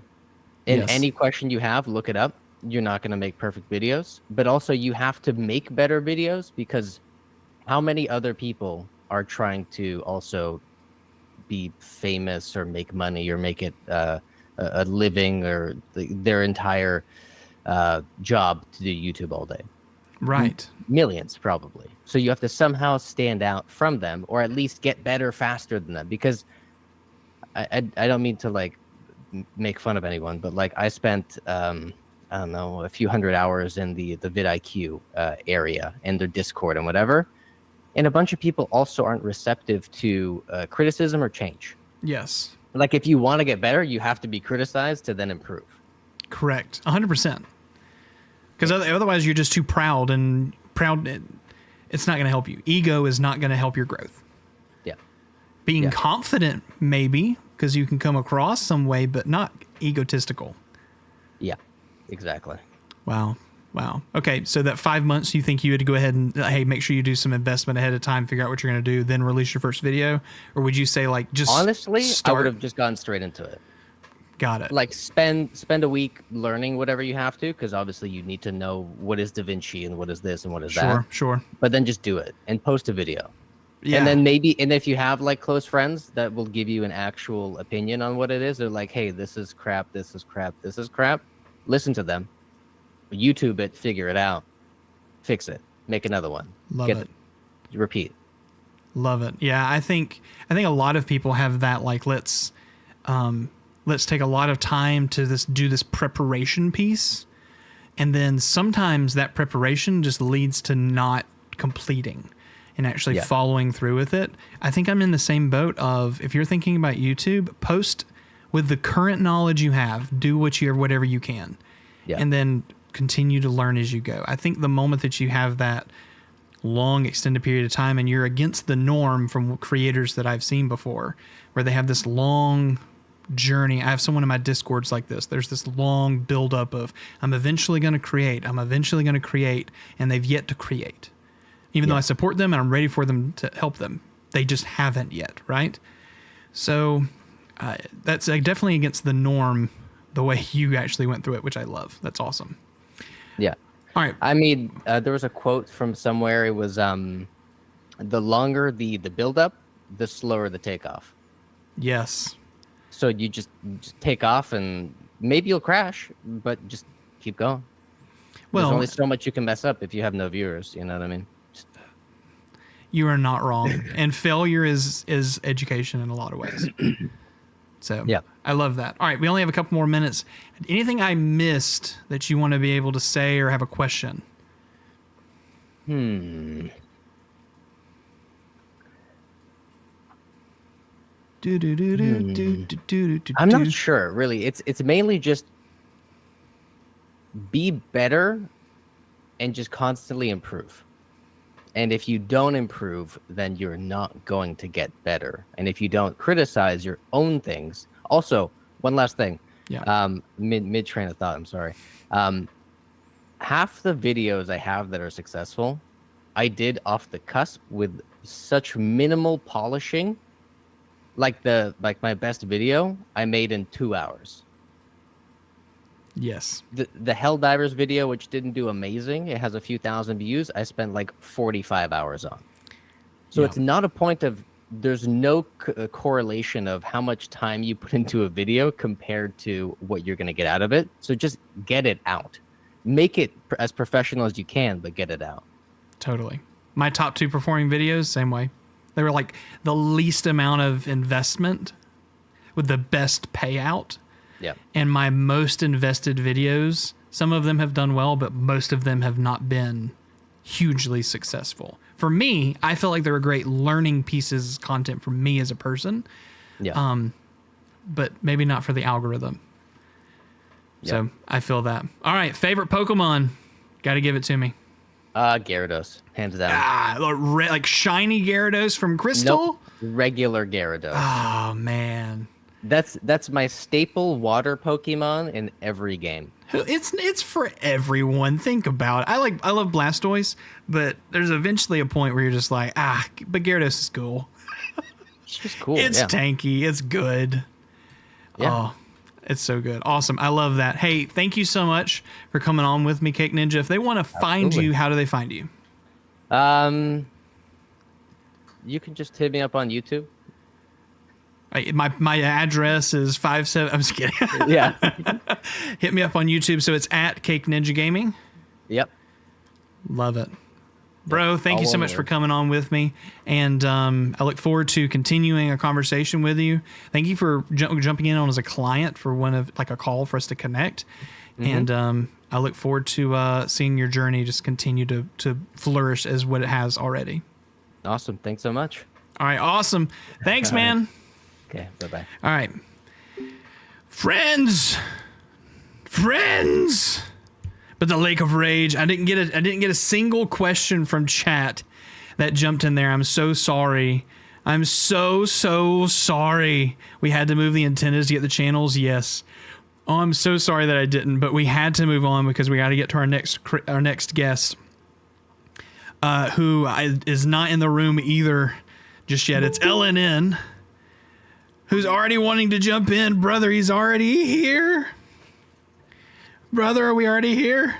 Oh, I can't hear him. This is every time. Yeah, I got you. You got me? I got you. Am I a good volume? I can pull the mic a little closer. No, you're good. You're good. Google does its beautiful thing and makes it good. Okay, cool. I broke the trend of the mics. I'm sorry. You totally did. You know what? Here's what I should do. I should just disconnect Plug in this your and just pipeline. put the AM8 on. And just to keep the trend going. But there is another trend I noticed. What's that? Everybody that's been on this show so far has got glasses. Hey, only smart. I'm just kidding. Yes, only smart nerds have been on the show so far. I think that what that really says is only people with extremely stressed eyes can come on. Yeah. That's really what it is. Brother, how's it going? It's going good. It's going good. Yeah. Awesome. So before we jump into it, how do you want me to refer to you on call? Oh man, I've never had anybody refer to me by my channel name. Like I don't even know what you would say. Late night nostalgia. It's kind of a mouthful to refer to somebody as. You can call me Zach. You want to go Zach? That's fine. Yeah, Have you yeah. ever introduced yourself on your channel as Zach? Have you ever actually introduced yourself on your channel? You know what? I don't think I have. I usually just like, hey, what's up, guys? Like Okay. I have like an intro that says my channel name, but yeah, I guess not. Now that I've never really thought about that. That's weird. Content thought. Ooh. Yeah. All right, cool. So I'll just, if you're okay with it, Zach is good, but I'm Yeah, going to introduce for you as sure. Late Night Nostalgia. Yeah. Okay, awesome. And as usual, I'm going to do an introduction really quick. Guys, make sure your Ask SM7B is overrated anyway. I mean, you're not wrong. All right. Break the trend, Cake said. Oh, that's crazy. All right, let's get started. I'm going to do this introduction. Guys, if you have questions, ask them in chat. I did not have a good enough time to like look at them for the last guest, but hopefully we can get to them for this one. Zach, hopefully you have them up or we can catch them. Okay. Yeah. I do have the stream up. I probably won't look at it though. I'll get like distracted and like I need to get better at reading chat, honestly. I I'm don't looking stream as often these days. Oh, really? Yeah. I Oh, used wait, to wait, stream a lot wait. more. Let's get into it on. Okay, yeah. Let's not get ahead of time. Sorry. Okay. All right. How's it going, guys? My name is Brandon. Welcome back to the third Creator Spotlight in our new series that we're doing, where we're interviewing creators from my community live on my channel for the Darkness podcast. And today we have with us Zach from the Late Night Nostalgia YouTube channel. And let me just say something. The coolest thing, I love retro already, just from the whole point of like, I can remember holding Game Boy, playing NES, just holding, like, I'm an old person, obviously. But I remember all of that. And every time I've watched a video of yours that you've came on my channel, let it look at, just looking at the CRT and the SNES in the back and the Game Boy, SP, all that. It's just crazy, man. Zach, welcome to the channel, man. Thank you. Glad to be here. Awesome. So give us a backstory. Who are you? What do you do? Why Late Night Nostalgia, age of the channel, your social security number, any of that stuff. Yeah. Okay. So, first of all, it's 1, 2. No, I'm just kidding. So the age of the channel, it's interesting. If you look at my YouTube channel that I'm on, right, that my main channel, it's like, I think it was 2010. It's like 24 or not 24 years old. Good. I can't do math. 14 years old. We're creators, not mathematicians. Yeah. The channel's 14 years old. That channel has gone through a lot of different eras, if you will. The current manifestation or relaunch, rebrand, I guess, if you will, probably about 6 months, 7 months old or something around that. Wow. Yeah, I was actually for a while streaming on Rumble. I don't even know if you've heard of Rumble. Have you heard of Rumble? Oh yeah, totally. So I was streaming on Rumble for a while. And it seems kind of like they just kind of stopped pushing gaming. I was doing some like gaming stuff on there. They went back to their political stuff, which is, cool. Every platform's got its own thing going on. Sure. And so I started uploading a lot of my streams onto YouTube because I was like, well, I got all these hours of content and stuff. And I was doing gameplay, and as I was like looking on how to make my stuff better, I wanted to start doing new stuff. I realized that a lot of like these days, not like I grew up on the gameplay, like Game Grumps, like I watch like Oni plays where they don't even have face cam, man. They just are like guys hanging out, just gaming and stuff. And another Super Beard Bros, another one I like. But so it seems like a lot of the stuff I've been seeing these days about the gaming, like actual gaming content, and they do all this editing, have set up all this stuff. And for me, when I had my picture in my head of gaming content, it was more just like relaxing, playing games with friends and stuff like that. And I was kind of thinking, if I'm gonna do this, like I've known how to edit, and I do editing and stuff for a long time. And I thought to myself, if I want to put the effort in to actually try and do decent editing, I want to do something that I've always wanted to do, which is more like reviews and retrospectives, stuff like that. And so that's what I really started doing. That's what I consider my like relaunch. When I started doing that kind of stuff. And if you look on my channel, actually, that's all that's there right now. There's, I don't know, 150 videos on my channel. Most of them are just unlisted because Wow. Yeah. But most of my subscriber base comes from the relaunch. So like, I think when I kind of started, I had almost 100 subscribers. So the vast majority of people who are there now are there from kind of that beginning of the Late Night Nostalgia, because I did change the name. It didn't used to be Late Night Nostalgia. That was something I brought over from Rumble, actually. Right. Love it. Okay, cool. See, everyone's journey is completely different. Some people, just like our previous guest was like, I started 7 months ago. You're like, brother, I've had this channel since Cyrus was in college, just hanging out. That's crazy, man. I was in high school making videos with my buddies, on iMovie. So God, iMovie. Yeah. Listen, we all have our journey, right? Our own growth. That's good. Okay, so Late Night Nostalgia, we get into it. I know what the channel's about, right? We've talked about it, that it's product reviews, and we can kind of get the idea because I said retro stuff. What is the channel about? What do you do in your channel right now? So I do a little mix. So right now I enjoy gaming handhelds. It's like something I really like. I watch a lot of gaming handheld content. So the past few videos I've been dabbling in that, talking about some gaming. I did a review on the Powkitty RGB 30. But I also do some gaming retrospectives, review type videos of some games I like. I've done like Final Fantasy VI for the Game Boy Advance. I've done Arkanoid Dode again for the Super Nintendo, stuff like that. I don't even, it's funny because I love retro video games, but a lot of the video games I have, like the Super Nintendo, I was before my time. Yeah. But something about it still feels like it takes me back. My first console was more like the PS1, which I have one back here. It's behind me, but that's probably my favorite of all time. But it's still just like, even the ones that were before my time still just kind of take me back. I think it's something about the kind of tactile feeling. It's like having it in your hands. I mean, we live in a world where you can have anything. Like, of course, I can emulate any game ever made on my Android phone, right? Sure. But having it, and there's nothing wrong with that, by the way. Like, if that's how you can access it, because it's not always so affordable to get into retro game collecting, stuff like that. Not anymore. Oh my gosh. No, not anymore. No, for sure. So yeah, but again, just like the kind of like tactile feel, so much just, I don't know, feels fake these days. And so just being able to go back, I think it just brings me back to my childhood. Like, I have these VHS tapes. I'm not like constantly watching them, but just having them there on special occasions, putting one in, it just kind of takes me back in time, and it brings you to like just a nostalgia, right? That's why it's in the name of my channel. But and the goal of my channel is just hopefully be able to give that same thing to other people. Right. Yeah, totally.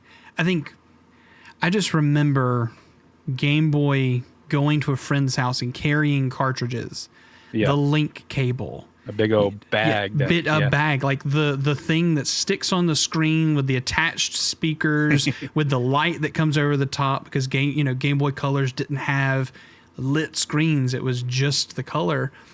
And not even color. It was literally just green. It was just green. Yeah, it was just awful. But I agree with you. The tactile part, like the SNES behind you, actually the insertion of the cartridge, even in 64, which was the PS1 time, like putting the cartridge in, taking the disc out of the case, actually reading the book that's intended with the game that sometimes had really cool Easter eggs inside it. Came with like a poster put on your wall. Exactly. Sort of favorite PS1 game? Got to know before we keep going. Oh, you know what?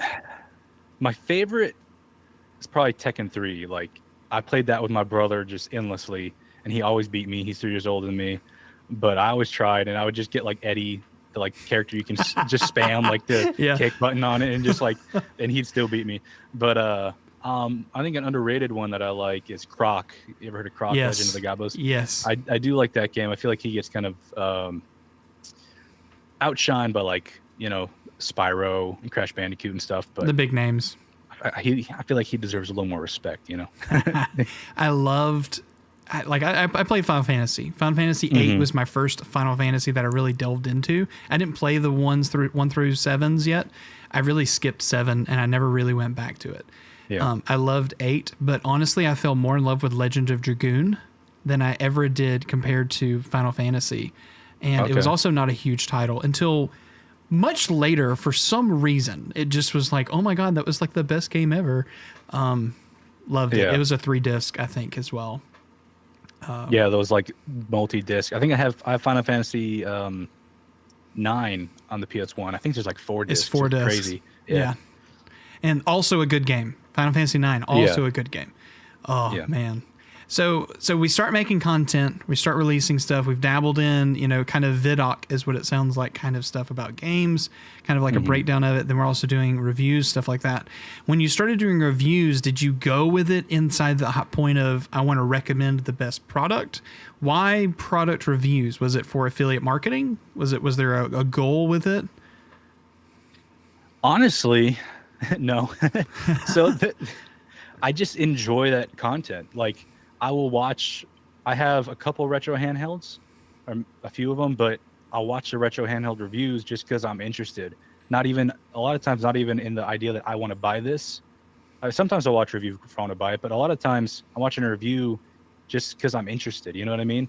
Like, if there's a game I've never heard of, I might watch a review on it, not necessarily because I need to play this game. Put in the back of my head, I might play it eventually, but something about just like, again, it's just like that thing you're talking to your buddies, check out this cool thing I got. Like, I just got a new Game Boy, I just got this or that, and it can do this. And I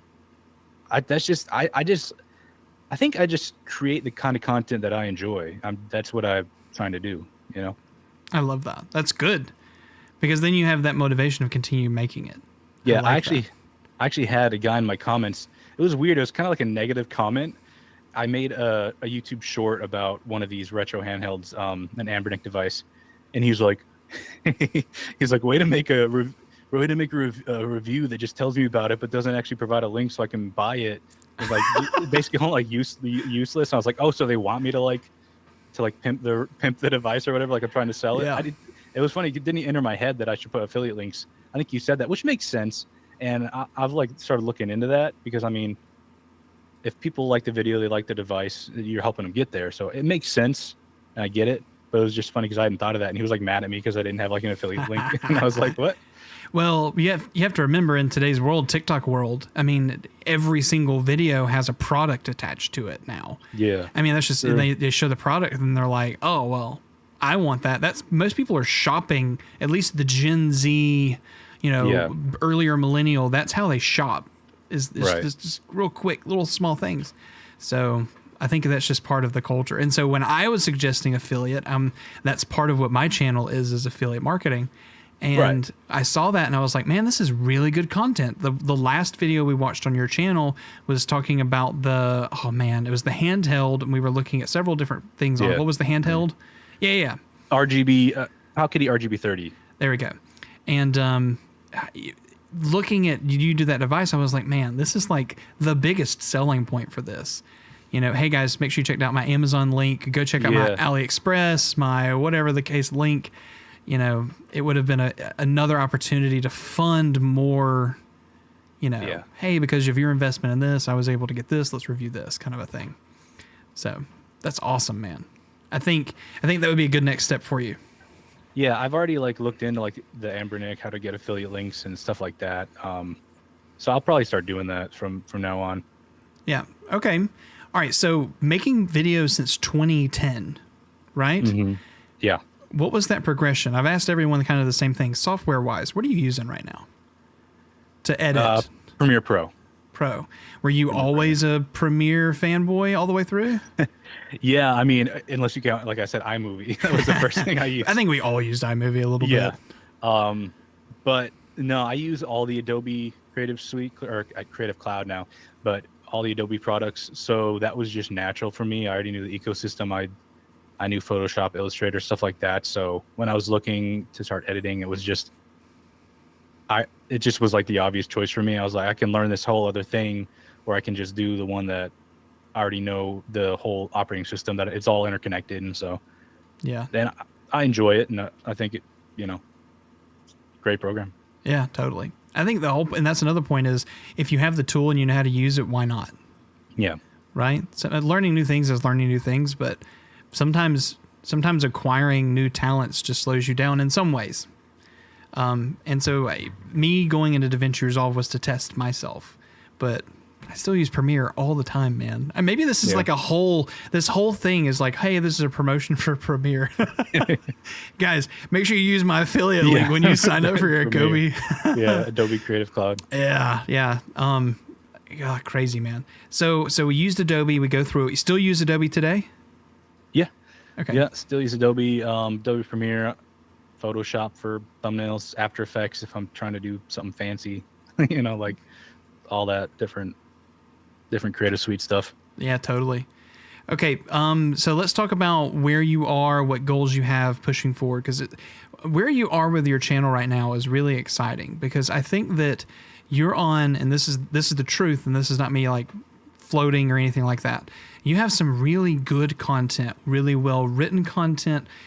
Even like this last video we watched, you used a marker, came out and wrote, and I made specifically like, this is really cool. Thanks. I think you're on this arc that's about to turn, right? What is your thoughts? What are you doing to improve your content each time? How are you taking the time to really reflect on, I've created this video. What is that process like? How do I make it better next time? I think, well, first of all, like I said, I'm creating content I like. So I have a lot of awesome creators that I already watch, that I can kind of pull inspiration from. There's a guy, Retro Games Core. I might be butchering the name, but he does a lot of reviews of the retro handhelds and other handheld PC kind of stuff. Another guy, Tech Dweeb. So I'll watch some of these videos and I'll be like, oh, that was really cool. I like how he's doing that. I like his overhead shot. I like how he's like adding lighting to change the color of the desk every time, stuff like that.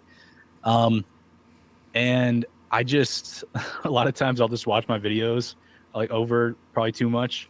And I'm like, oh, I should change that. I should change that. You know the truth of that statement, I watch my videos probably just a little too much. Yeah. Oh, man. And so I'll see something, and it's funny because once it's out there and it's going, it's like you can't take it back. So if there's something that you really don't like in it, it'll sit in the back of your head like, I really wish I hadn't have said that, or like, I really wish I hadn't have, like, I should have edited this that way or whatever. But so yeah, I just every time I try to improve something. So like this last time with this review, I noticed on a lot of other channels that I look up to, they add like some B-roll in. So trying to figure out how, like, when's a good time to add the B-roll, like what's too much B-roll, what's not enough. Some just like glamour shots of the device, so it's not just like my hands the whole time for 10 minutes straight. but so yeah, just like looking at people that I look up to, not trying to copy, but just take inspiration. And yet, like that writing thing, I actually saw. Again, I don't know his channel, but he's another guy in like the creator space. He like, helped people grow on YouTube, and he had like cards, like little index cards, and he was like writing on them and moving them around. And I was like, oh, that's cool. It's like tactile and cool. And I had this funny name for the device that I was like, I'm gonna nickname it and say in my video. I was like, oh, I should write it with a Sharpie, like just stuff like that. Just watching other people trying to improve with every new video. I love that. Have you felt like it's been successful for you with the way you're doing it? I think my content is getting better for me.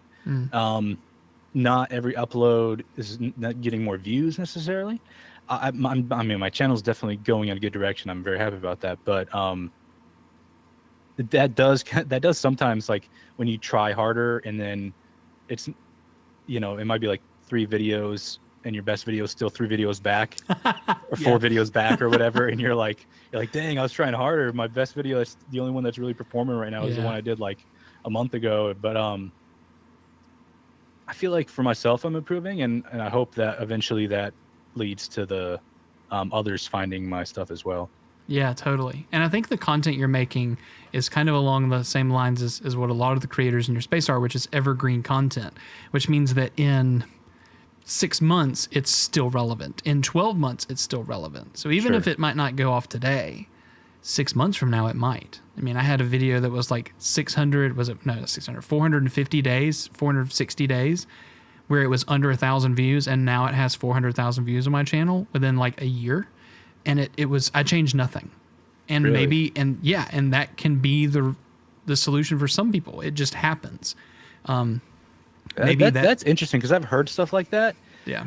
So if I haven't had a super old video pop off, but or even really like an older video pop off, I have heard that, man. That's one of those things that gets in your head too, when you're like trying to figure out like, what is the algorithm doing? What is happening? Like, why is this video? It's so hard. I know everybody tells you like, don't worry about it. Yeah. But it's so hard not to like kind of worry about it, Yeah, I mean, there's always things that we can optimize and change to give it its best opportunity.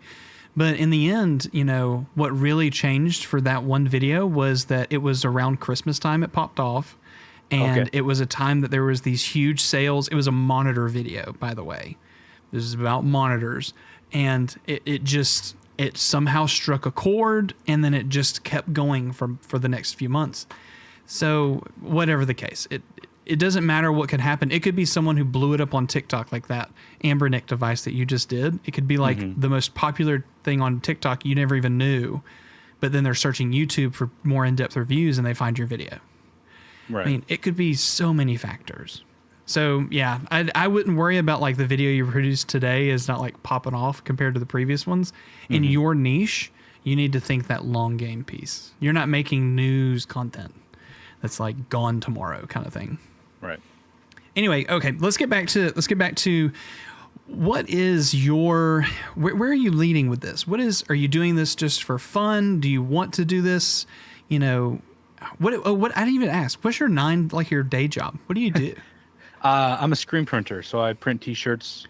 Love I it. work for a small screen printing business. I do that full time. I just graduated college. I went back to college, by the way. Like, so it wasn't like like most people go to college. I went to college for like 2.5 years, dropped out for about 3 or 4 years, and then I was like, I want to go back and finish. So I went back and finished online. So I was doing a lot for a while there. It was work, college, and YouTube.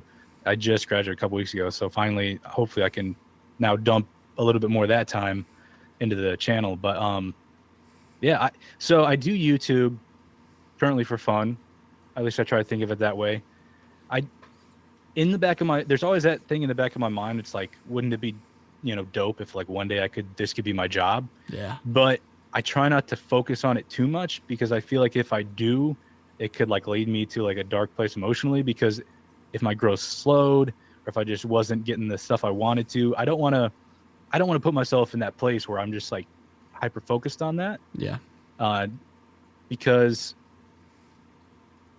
if it doesn't go that way, I don't want to, make that something that could, just like affect me. But yeah, that would be awesome if one day I could be like monetized and be making enough, even for like a side gig, like, you know what I mean? Like to maybe take a little more time in this and whatnot. But right now, I just try to focus on having fun and making this content I want to see, improving with every upload if I can. Yeah, I think that's where I'm at currently. That's awesome. I love that. So what's your degree in, if you don't mind me asking? Communications and focus in new media. Oh, I love it, man. I love it. First of all, congratulations on graduating. That's pretty awesome. Thank you. I like calculated it up. I think it was like 5 or 6 years because I did drop out. When I went back, I kind of changed my major a little bit. And so I had to like redo some stuff. So it was definitely a long time coming. I was very relieved. I called the offices there at the college. I'm like, did I miss anything? I'm like, I don't want to be excited and then find out I missed something. Like, Right. I need to know it's for sure. I'm locked in. You know what I mean? Yeah. So I was pretty stoked about that for sure. That's crazy good. So with that degree, are you wanting to pivot more of a media relations position kind of a thing, or you sticking with the screen printing business that you're at? I'm happy where I am now. But that is something that I do like doing. Like, obviously I'm on YouTube. I like creating stuff. I've always liked doing social media. I've always done some sort of social media creation all the way back from 2010. Like we were saying, this is the first time I've like really dove deep and like put in like hours of effort, like other than just kind of like messing around, creating stuff for fun. But in the future, if I decide I want to find a different position, that is something that I've thought about. And if it would be, I think it'd probably be something around, social media, communications, advertising, stuff like that. Awesome. I love that. That's so cool. All right. We're getting towards the end of your time slot. Is there anything that I have missed that you were like, man, I hope this comes up, or I want to say this? Anything that I've missed that you want to address there? And if not, any advice you want to give to a creator who is just getting started, or someone who might be struggling to continue moving forward?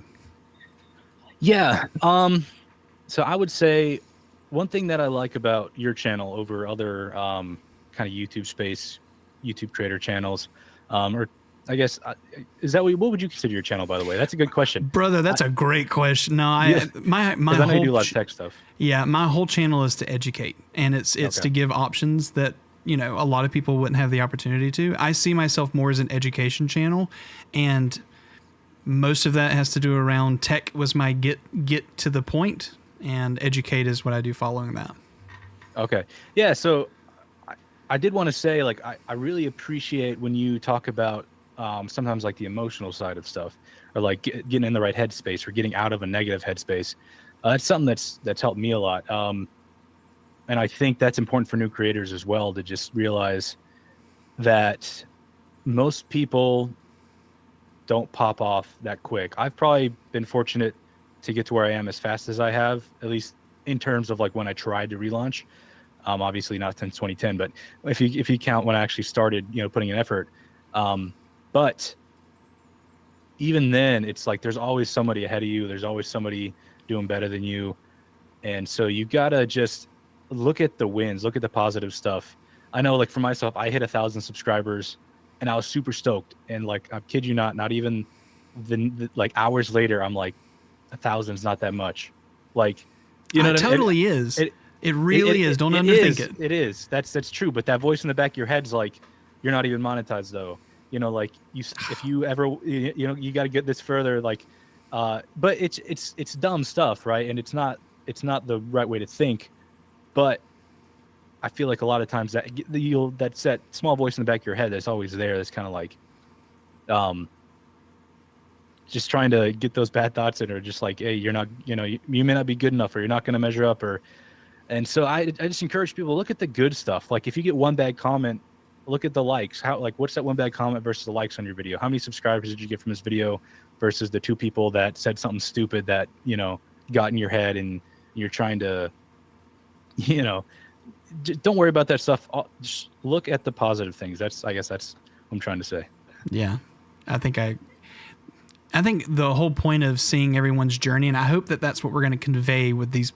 This is what I really want to do, is just to get to the nitty gritty. Everyone's journey is different. People who post mean comments, trolls like that, most of the time are projecting from their own situation into your comments, not as much of trying to attack you as much as them just pushing themselves into the comment. So realizing that that's the case, it allows you to separate yourself and say, okay, I'm not really the target here. But even from the same point of that growth, I was a little over a year into it, 100 plus videos into my channel, 170 subscribers. And like, it was brutal. I almost quit, and I uploaded 1 educational video, and then 2, and then 3, and then monetized in 3 months. But I almost quit, and I've made a few videos on it. Like, it was almost over. And sometimes it was just that perseverance. And honestly, I was teaching at the time, and kids were just like, you want to quit? Brother, you've already put this much time into it. And half of them just wanted to keep playing games with me because I was a gaming creator. Okay. And I think sometimes it's also just surrounding yourself with people, not like-minded, but just people who want to be your cheerleader. Your 1,000 subscribers that you think that when you said that that's not that a lot of people, I want you to imagine you standing in the center of 1,000 people. How big is that? 170, when I said that was not a lot, if I stood in the middle of 170 people, how daunting would that be? And I had to like present a video to them. That's crazy. So I think when you remove the aspect of comparing yourself to somebody else and seeing that your journey is your journey, that's so empowering. So empowering.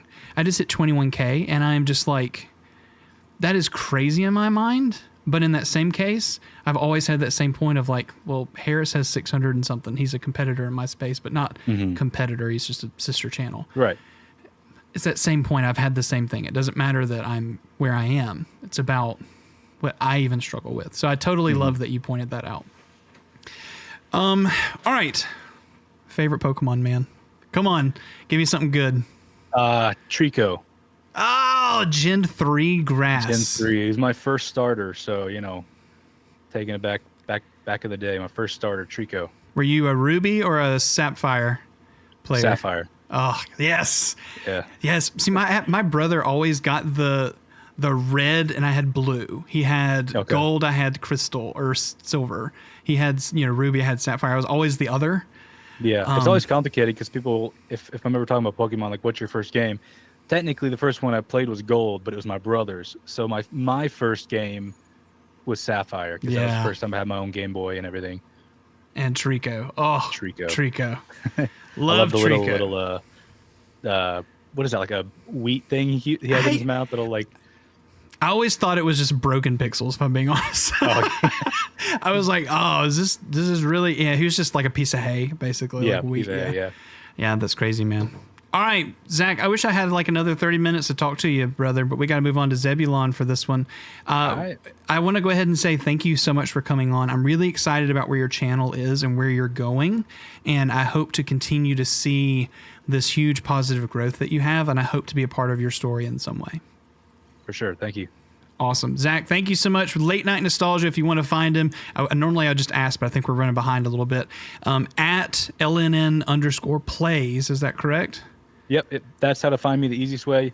If you type in Late Night Nostalgia, go to channels, you'll find me that way too. Perfect. Love it. Zach, thank you so much. I hope you have a great night. Thank you for coming on for this podcast. Thanks. Awesome. We're going to move on. Friends. Hopefully my camera, I'm running into a camera issue tonight, guys, because I think I'm trying to stream and record and do a whole bunch of stuff. And so my camera's kind of doing some weird stuff. Kind of crazy. Your daughter sounds like an absolute gem of a human being. Everyone who is in here, hello, everyone. I see the comments that are going by. I love it. Cake Ninja, if you have one bad comment, then at least they're pushing the algorithm. Yes, bad comments are always positive engagement, guys. Hello, everyone. Hope you're doing all right. We're about to jump in with Zebulon. I'm sorry I'm behind Zebulon, but we are going to jump in right now. Hopefully you're here with me. People are waiting. Join to let them in. All right, let's get started. Everyone who's here, we're going to get all these comments. I'm going to scroll back through. God, they have been going. Guys, make sure you're commenting. Have a conversation. If there's something really, really crazy that I'm missing, trust me, I'm going to see it. All right? I'm still looking back and forth. All right. I know I'm glitching, but I'm not on the other part of this. So hopefully we can not have the glitchy thing. Okay. Here we go. Let me join. All right. Brother. Friend. Hold on. Let me make sure I can hear you. Are you unmuted on your end? Let me change. I've had to do this twice. Zebulon, you there, man? I hope you can hear me. Just make sure you change your audio source. People are using the companion mode in this call. We're gonna go through there. Hopefully we'll get to that point. Guys, thank you so much for sticking around. We've got Zebulon Pottery coming up really, really soon. Honestly, he is so close to me. I've told him that I want to come up and do a pottery class with my wife. I think it's going to be an awesome experience. Those of you in chat, I hope you're doing all right tonight. Thank you for everyone hanging out. Thank you, Late Night Nostalgia. Thank you, Karos. Thank you, Cake Ninja. Everyone being on here. I know, look at Zebulon. Look at that beard. That thing is majestic. I know he can hear me. Maybe he can hear me. That beard is so... If he can't hear me, he's gonna see this in chat. That thing is crazy. How this is. Look at that. Hopefully we'll get to the point we got him up. For now, I'm just gonna go ahead and pin myself. Oh, hold on. I can't do that. If I do this, yeah, I'll put him a little small for a second until we have him going and we can hear him. I can't hear. I think I joined the wrong way. All right. Leave and join back. Says companion mode. Can't hear you. All right, we're going to let him join back in. Hopefully it's not companion mode. Zebulon Pottery, stop using companion. Hold on. Can I? Oh, I see you talking. Can you hear me? I can't hear you. Oh, no. It might be a me thing. Make sure you're unmuted on your end. I'm going to change my access here and make sure that I'm hearing you on my end. Chat, can you hear him? I still can't hear you, brother. No, make sure you at the bottom for the microphone, click the little up arrow. Make sure you change the microphone to your headset mic. Nope, mic selection within Google Meetup. Yeah, I got to select that mic selection. Yeah, what's up, Slapshot? Hopefully we can get him in. No, I can't hear you. You'll see your like little thing light up blue around it if you can hear yourself. But it's definitely going to be for, what did that say? Ask to pair your tiles. I'm not sure what that means. I would test before doing so. Yeah, I think you can jump in and test. I'm not really sure. Mine defaulted to VR headset randomly. Is there a mute on this headset itself for Zebulon? Is the headset muted on the device? No. It's all good. Zebulon, don't fret. Don't feel like you got to rush, man. It's all good. We're going to get this. Don't worry about it. We're just hanging, man. Now that you can hear me, we've been sitting here talking about your majestic beard. So, yeah, he can hear us, man. Yeah, so he's unmuted. Yeah, but on the computer in Google Meet, is it working? You might have to click allow microphone at the top of the browser. There might be one of those things like the allow the microphone to pass through kind of thing. If it's Google Chrome. Maybe so.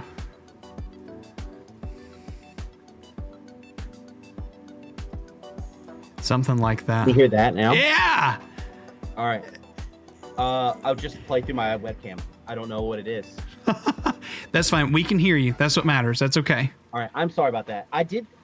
In all fairness, I logged on early. I tested everything, and it looked good. I am not good at this kind of stuff. So I apologize.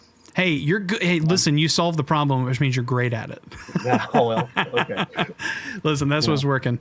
All right. Hey, man, how's it going? Good. All right. Awesome. So you can hear me just fine. I can hear you perfect. You know, you fix your problems and like, oh, I turned it on and off. You know what I mean? I'm like 45 minutes into tech support, and then people are like, I don't know, just return it. You know, you don't actually need your money that bad. Dang. All right, chat. Nice. I'm able to hear you good. Everyone can hear Zebulon, the majestic beard himself. Oh, man. I love it. Yep, mine says fine. Joined in. It went silent. Karos said he had the same problem, brother. Yeah, they fixed it pretty quick though. You guys all did good. You know what I mean? Yeah. Hey, you got there. You got there though, man. All right, so let's get started. As usual, I'm going to do this introduction, and then before I do that, what do you want me to introduce yourself as? You can call me John, but if you'd rather call me Zebulon Pottery, that's also fine. I'm fine with either one of those. Whichever one you're I would rather call you by your name because I feel like it's more personal, but John's better for me. Okay. I don't see myself as Zebulon Pottery. It's just my business name. Got it. Cool. That's good. Darkened Cyrus is my brand, but I'm branding to everyone. All right, cool. All right, so let's do that. Pulse, I've seen you ask it a few times. The answer is we should. Sure. All right, cool. Let's get started. I'm going to do this introduction. How's it going, guys? My name is Brandon, and on stream today, we have John with Zebulon Pottery, and we're actually going to be doing this is the fourth episode in our creator interview kind of spotlight series that we're doing them live, and where people can just sign up, be a part of a 30-minute segment where we talk about your content, the things that you're doing, your wins, your losses, all that, so that we can kind of open and peel back the layers so it's more than just, hi, here's Brandon telling us what to do. And it's more of, here's the creators that are currently doing it. What are they doing that's working? How can I learn from it, etc. That being said, what's up, John? How's it going, man? It's going well. Awesome. So here's what I want to do, John. Let's get to know a little bit about you. I know, because we've been hanging out and chatting stuff. First time meeting in person like this. But tell me a little bit about you. Tell me about the channel, and tell me about your business. So my channel, about me, I'm a potter. I live in Wendell, North Carolina. And if you guys can find me, I appreciate that, because then you can come to my shop. So I'm not trying to hide.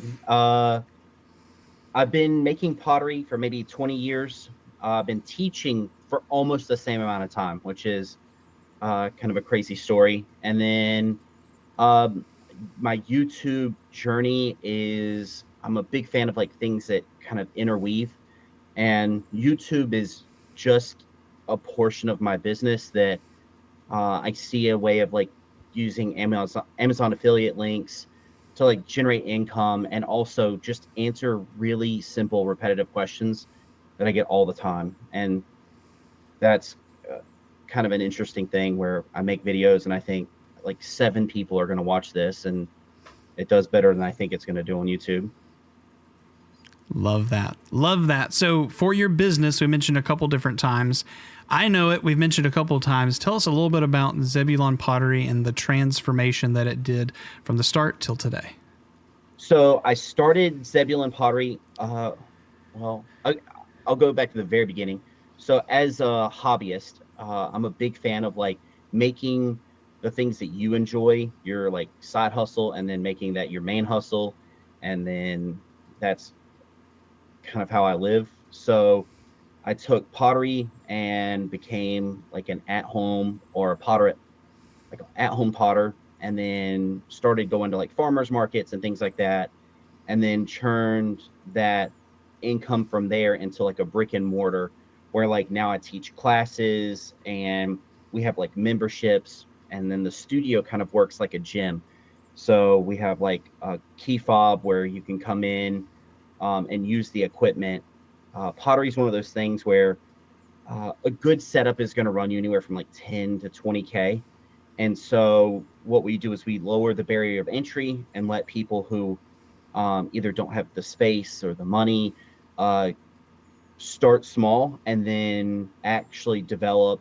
And then I help people like find either used equipment or talk about buying new equipment, which eventually will be YouTube videos, which I'll now tell people like, hey, you know, like if you're going to buy something, here's a video that I already made, you know, kind of a thing. Right. Love that. And so I love the fact that not only are you running the business, but you're empowering people, but you're also kind of running a lot of the legs yourself, and that you're also the marketing side of it too, in a lot of the ways.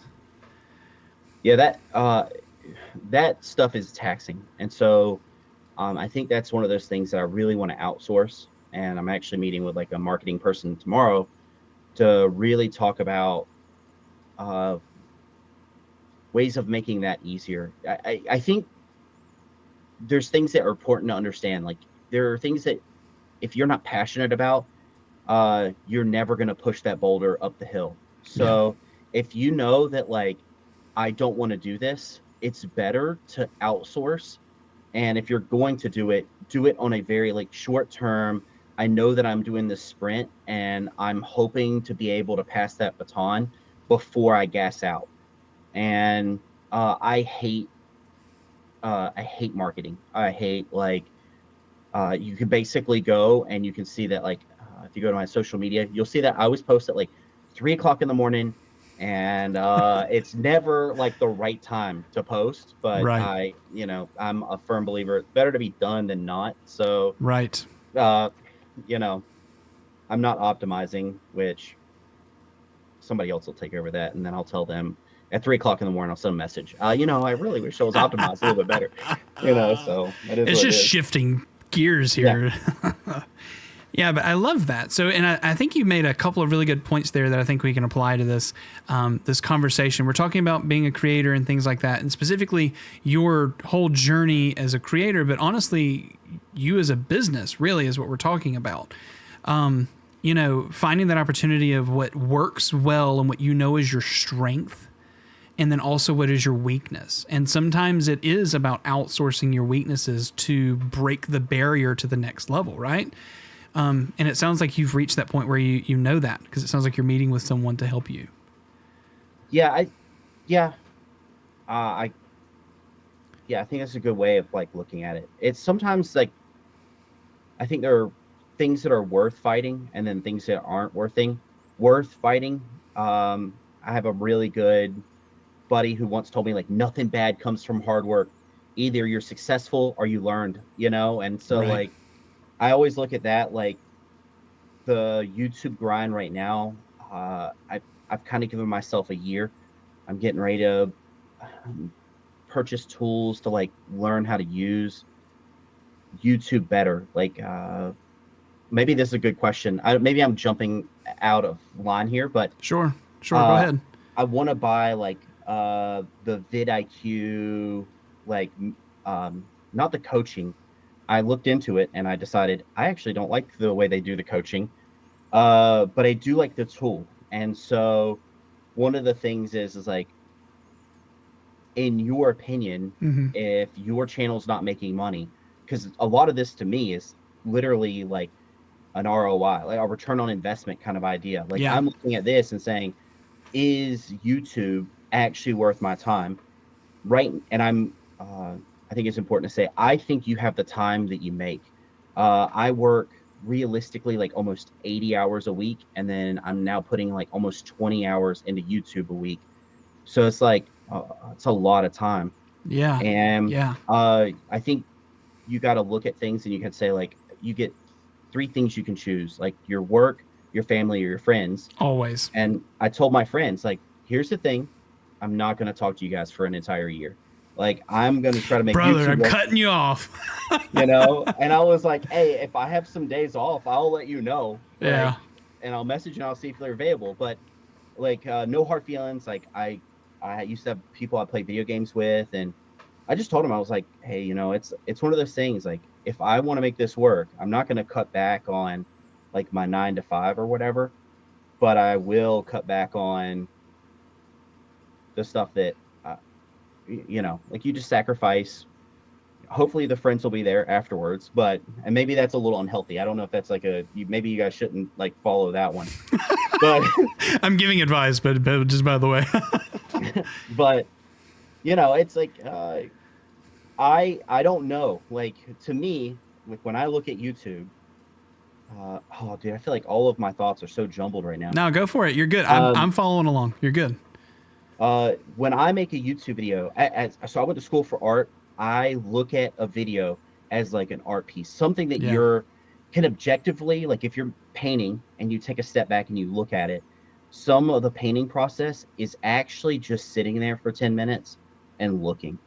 And I edit the videos that I make, and then I watch them, and then I go back and I re-edit, and I write notes, and then I have 2 or 3 people that I'll send them a Dropbox link, and I ask the same 3 questions.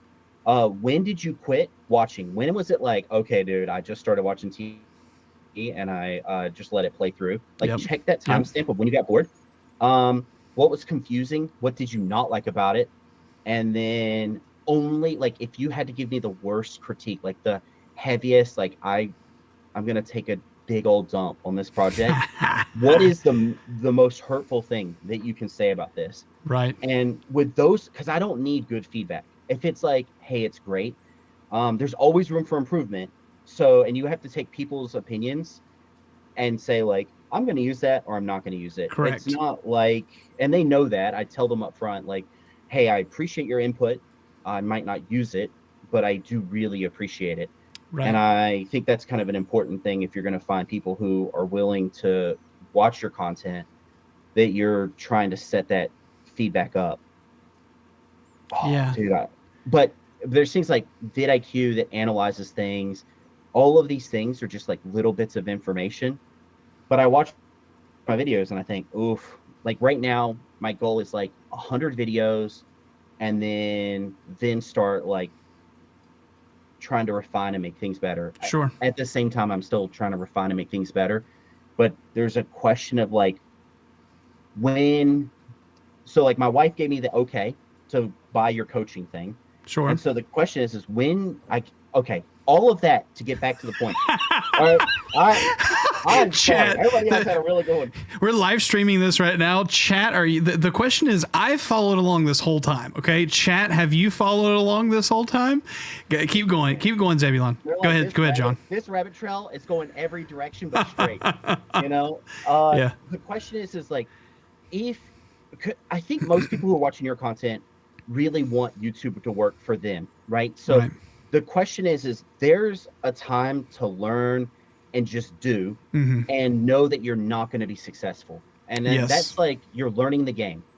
But then at one point it's competitive. You are like, I'm no longer just playing chess to play chess. I'm playing chess to like gain a ranking. To be Grandmaster, to be, Magnus Carlsen. You're never going to get to, I don't know what the 3,000 rating. I don't know what the ratings are. You're right. You're never going to get there if you don't know how the pieces move. And so if the thing about like vidIQ, Yeah. that might be a playbook that's out of my reach. Like when do you decide to sink money in to like that playbook? When do you buy the coaching? When is it important to invest? I don't know. Maybe I'll leave it like that. Invest in that. Yeah, Yeah. there's a lot of stuff that you just unpacked. Let me unpack it the way you packed it. Perfect. Okay, so vidIQ. Let me just go ahead and tell you about that. One that you're talking about is not the coaching plan. Those of you who are curious and who are watching Cake Ninja could also be able to speak to this. And then just to give a little bit of background, the coaching piece is where you actually connect with a coach, and then it turns into this like you send videos back and forth to your coach, little 90-second videos. And like they ask you a question, and then you send a question, and they respond to you, and it's kind of this. Sometimes fast, but sometimes slow, depending on who the client and who the person is that is your coach, right? I also do not like that model personally. I think that removes that whole human aspect of what coaching is, which I think kind of just defeats the purpose of that idea. But the one prior to that is, I think it's like $50 a month.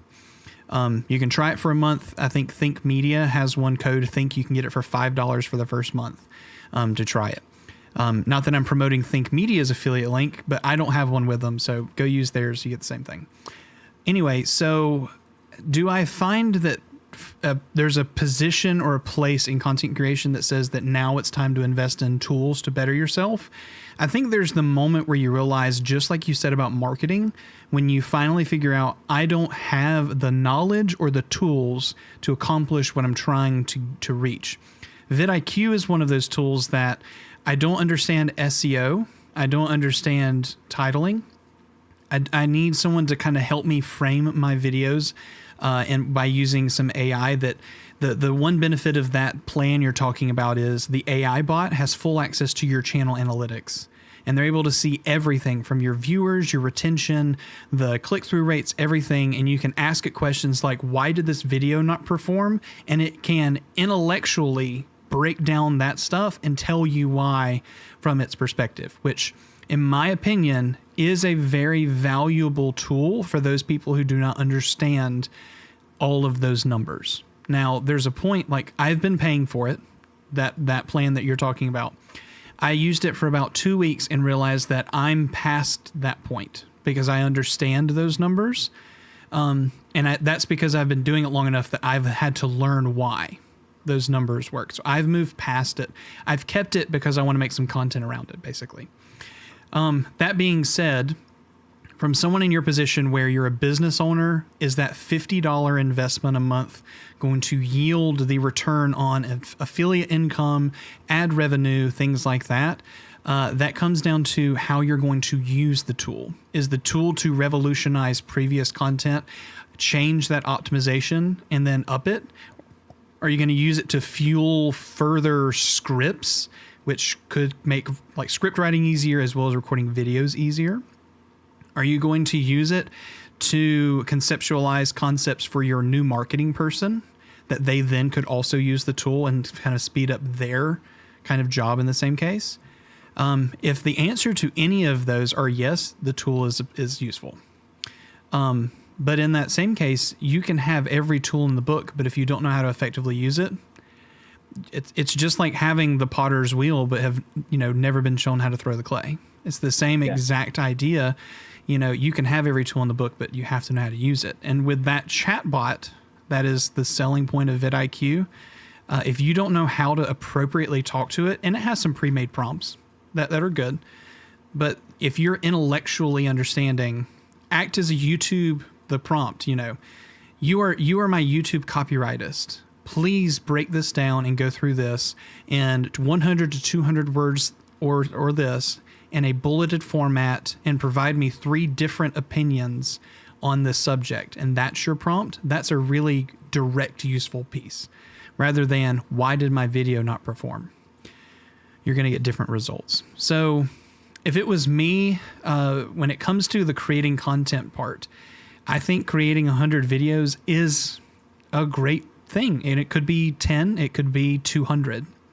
there's a moment where you realize that I'm just making content, but I've hit a wall, and I did.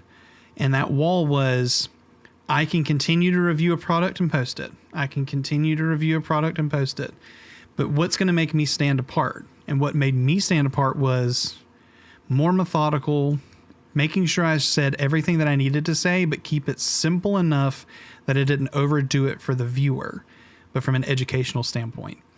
And so when I used the tools, it was, how do I not say this in 10,000 words? And how do I say it on a 5th grade reading level, which is the average reading level for the average American, by the way. How do I, exactly. It's crazy, right? How do I make it sound like it's okay on a 5th grade reading level? And if it's too difficult, how do I explain it? So, if I was your coach in your position, seeing it from my perspective, do I think a vidIQ tool is what you need to invest in right now? Probably not. I think that your next investment genuinely needs to be, how do I improve my content quality and how do I better my processes? Things like audio, things like that video and placement, and then also ways to just make it simpler so that you as the business owner are not investing extra time that you know is lower return on investment. It's a lot more time that you as a person are taking away from family, right? And you also can't put it towards friends. How can I take and optimize it to make it simple? Thursdays from 8 to 12 is the time that I'm going to be recording YouTube content. I don't want to have to edit it. I can pay somebody $50 to edit my video and get it on YouTube, right? Simplify the whole process. But whatever the small things I can change, that's where I think you are right now. I don't think a vidIQ tool is going to be the changing point.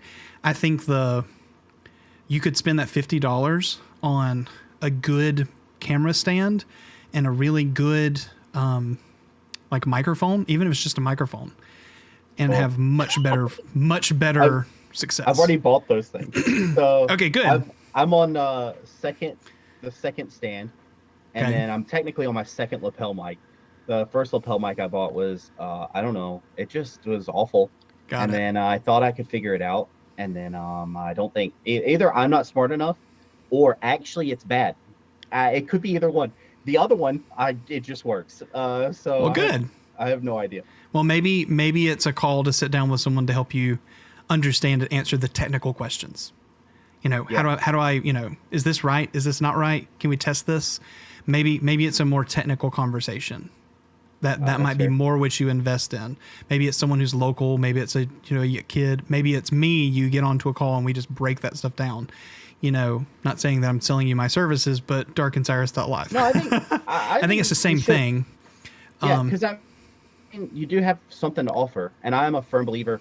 I think people make this mistake of thinking they need to reinvent the wheel when there's this guy who's really good at making wheels, and really what you want is the wheelbarrow.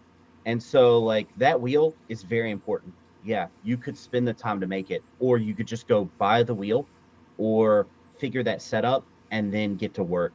Yes. It's a mistake to waste your time where it's not valuable. Right. Or And- maybe yeah. that's not, Well, I'm not gonna valuable specialize for in that. your time. That's Yeah. the thing. And where you are. It'd be a different story if you were like, I'm 20 years old and YouTube is my career and I work a cheap, easy 9 to 5. But no, you're a business owner trying to capitalize and teach, right? So I think you're in a different position. So you have to think time management. How do I make my life as easy as possible? And sometimes that just comes down to easy structure. This is what works. This is what doesn't work. This is how you set it up. This is how you don't, etc. So I know that we went on a huge tangent away from here's your creator journey. Oh, yeah. But I really think that this is where you are, right? Yeah, my journey is pretty short. I made a video that was fairly successful 4 years ago, and then every month it's doing pretty good. Yeah. And then I've been wanting to do YouTube since I was in high school, and I've watched these other potters start and build really big careers out of just doing what I could have been doing. Right. And I've always been delaying the start for basically I'm editing with CapCut on my phone. I'm doing everything on my phone. I use Dropbox. I drop everything in, download it on my phone. I just had a problem with like I couldn't download so much video on my phone, which that's a whole nother thing. Every problem that you can think that somebody could have, I have it constantly. So Wow. I hit every roadblock that is basically hittable, and then and then like I said, I'm realistically giving myself like a year on YouTube. Yeah. If I don't turn this into like some kind of like semi-profitable thing, maybe it's just not right for me. I could be spending that time either with friends or making money different ways. I've got a lot of stuff that I want to do with my business. And I mean, I support my family and myself on my business by itself. So my wife doesn't work. She raises the kid. And that's actually, I shouldn't say that. That's not true. That's She a raises huge the job kid. in That's a itself. huge job. Yeah. Yes. Let's be honest. Yeah. I'm not, okay. She doesn't have a conventional job. Is what I really meant to say. I mean, maybe it is more conventional than any job ever, but whatever. It's the oldest job there is. And then I guess one last question about my channel that I think might be interesting. I really am good with teaching people how to make pottery. It's my bread and butter. Yeah. I'm going to do a whole master series. And I have a lot of people who are like, oh, you should sell it. You should sell it. I hate gatekeeping knowledge. And I think like, if it's worth buying, YouTube will pay me. That's kind of how I think of it. Okay. And then the other thing is like how to run a studio, and what was the other one? How to sell your products. So like those 3 playlists are like on my big to-do list. And I think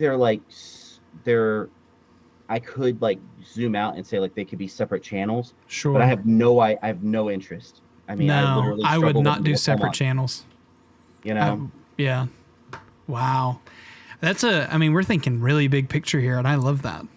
So when you say studio, you mean your pottery studio?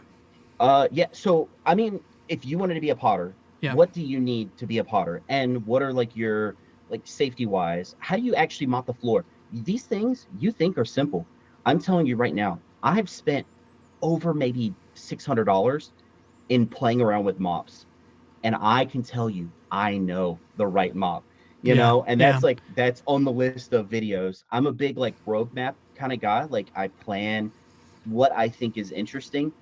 And right now, all of my videos, except for like how to make glaze, which I plan on remaking, right, are just like cannon fodder. Like my last video is maybe I think my best. And I spent the time to write a word for word script. And there's a part in there where I forget what I'm supposed to say. And you can see me actually churn to walk to it. And I messed up. I should have waited like 2 or 3 seconds, but I didn't. And then I didn't want to go back and record. So I was like, you know what? Done is done. That's right. People are going to watch me walk off and it's going to look stupid, but that's fine. We'll just let the shame of that set in. So when I get good at it, I can go back and watch and be like, oh, Well, the easy solution was to not have that. The easy solution was to go to a website called Pexels, grab a pottery free stock, and cover that little area. So they never even see you walk off. They can still hear you. And they're just looking at pottery. I spent, that's another thing. I spend so much time like trying to plan out B-roll. Like I watched this whole guy on like, so last week I've been watching people just talk about writing scripts, the process for writing scripts. And the most elegant one was like, somebody was like, oh, I write my script out word for word. And then I literally take a highlighter and I highlight where I'm going to put B-roll. And I know that this many sentences equals this much time. And I know that these kind of formulas are nice for like retention. And that saved me a ton of time in editing. Because what I've been doing is taking 1 or 2 cameras, setting them up on tripods. And once I start working, my hands are so dirty, I can't move things. Yeah. And so it's like, well, if I have all this content, something has to be good. And then I was going through hours of content trying to whittle it down. And that is dumb. Under no circumstances should you guys ever try that. That's not a smart way. No, you intentionally shoot B-roll. If you need it, you intentionally do it. I always do B-roll if I'm needing it, unless it's a product I've unboxed. I always do it before I shoot, so I know what I'm going to be showing. Or if it's a unboxed thing, I know, like, I've done it enough that I'm going to shoot it after, and I know what I'm going to kind of shoot. So, but in that same case, there's a lot of ways to solve your problems. Story blocks, you should totally look into that. If you want an investment, story blocks, go use, I'm trying to remember his name. I'll send it to you later. Anyway, he's got a code that gives you story blocks, blah, blah, blah. It's really good. It's full of B-roll of like really, really specific things that you can download. That's good. Let's talk about, let's back up and go back to the stuff that you were mentioning. All right. So, let's talk, products, masterclass series, things like that. Let's go through everything that you just said. I think that, the best place to do something is to have one single channel, because everything's pottery, right? All of it's kind of the same genre that we're talking about. We're Close talking enough, yeah. Right. It's all in this scenario. The best mop, right? That would be a really good YouTube video, right? You show this mop, whatever the case. During that video, if you have a masterclass and you're trying to course it, promote the course, put it up. There's a whole thing of like, do I want to do a course? Am I good enough to do a course? Am I someone who should do a course? And let me just say this, if you have information that you think is valuable, someone is going to find it also valuable at some point. Now, if you just have random information that you haven't cohesively put together, then you have a product that people might not like. But if you know, and as a business owner and as a potter of 20 years, I'm sure you have infinite amount of knowledge that if I'm trying to get into either being a business owner with pottery or to be a beginner potter, there's going to be something I'm going to learn from you, right? So do I think courses are out of the question for you? No. You're talking about making money while you sleep, okay? Website to do it. This is really easy, and it's Beacons, because you can do it all in one place, one single link, and it's cheap. Okay, so you go to Beacons, you can sell your course there. You can do custom one-on-one calls with products there. You can do all of your social media outreach there. You can actually plan out all of your social media posts there and see it on a social calendar. Be a good thing if you're a marketing person to be able to take on is looking at Beacons. But yeah, I think that a course is a really good thing, but there's always that whole point from a business perspective. And I'm sure you understand top, middle, and bottom funnel, right? And if you don't, quick thing, if you don't know anything about business, top funnel is the sticky stuff that catches all of the bugs, the bug traps you put up, right? That's what you're trying to catch them in, right? The middle funnel is when you pull them bugs down. Now, what are you going to do with them? And then the bottom funnel is the final piece. Where are you going to take them in the end? So top funnel for you is going to be your YouTube channel. This is your Facebooks, things like that. This is supposed to be the easy, accessible content that gets them interested in what you're doing. The mop video would be fantastic. How to throw clay the correct way, how to clean the wheel, things that you've already done. That's great. You can continue to redo those videos multiple times in different ways, ones that are successful. The middle funnel is going to be the place where you lead them. Maybe it's a consultation to your business, right? Getting them in the door of your business, whether it be a virtual pottery class where, hey, bring your thing. These are the things that you need. Come join in, ask questions at class. And then your bottom funnel is going to be your course, where it's, let's go in depth. You take maybe 3-4 days. You've planned it out. You record that course. You hand it to somebody to edit, and then they put it up and post it where it can be bought. And you can say at one time, hey, go to ZebulonPottery.com. Could be your website. Go check out my course, etc. Blah, blah, blah, blah, blah. That's from a business perspective, you're going to get the best ROI from that position. But seeing as YouTube is your marketing funnel, you have to be producing content that is highly searchable and highly engaging to get them to that point. So you either need to hit them quick with what your grab is.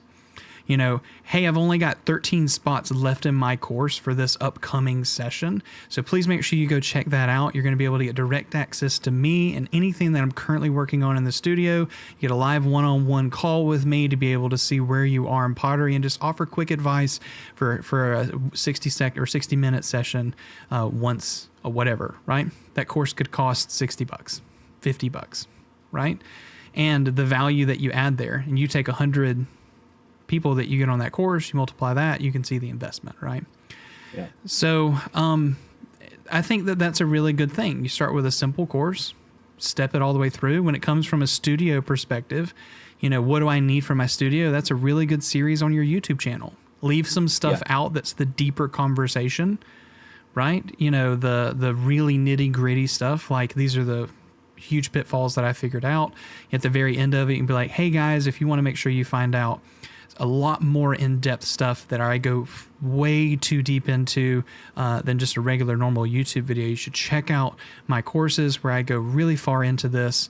Come check it out. And maybe you offer on your course page a free video that's really deep, that gets them onto the course page, that they're able to really buy into the idea of getting something from you. And then they see all that other beautiful content around it that you've got for paid. Put it as like a 50% off and let them click on it. So let me ask you about that. Yeah. Do you know Blacktail Studios? Have you ever? It's woodworking. Mm-mm. So he makes these like beautiful like wood tables. He's got. I love his content. But he does that where he's like, here's my master class, and he specifically said the reason he has a master class is because it wouldn't make for a good YouTube. Nobody Correct. actually wants a deep dive, and that kind of stuff like blows me away. Like in my head, I think, if I could get, that's actually, oh dude, I wish my thoughts just were in a straight line. But the whole reason I don't purchase something from like what Sean Cannell's, whatever his thing is. Creator thing.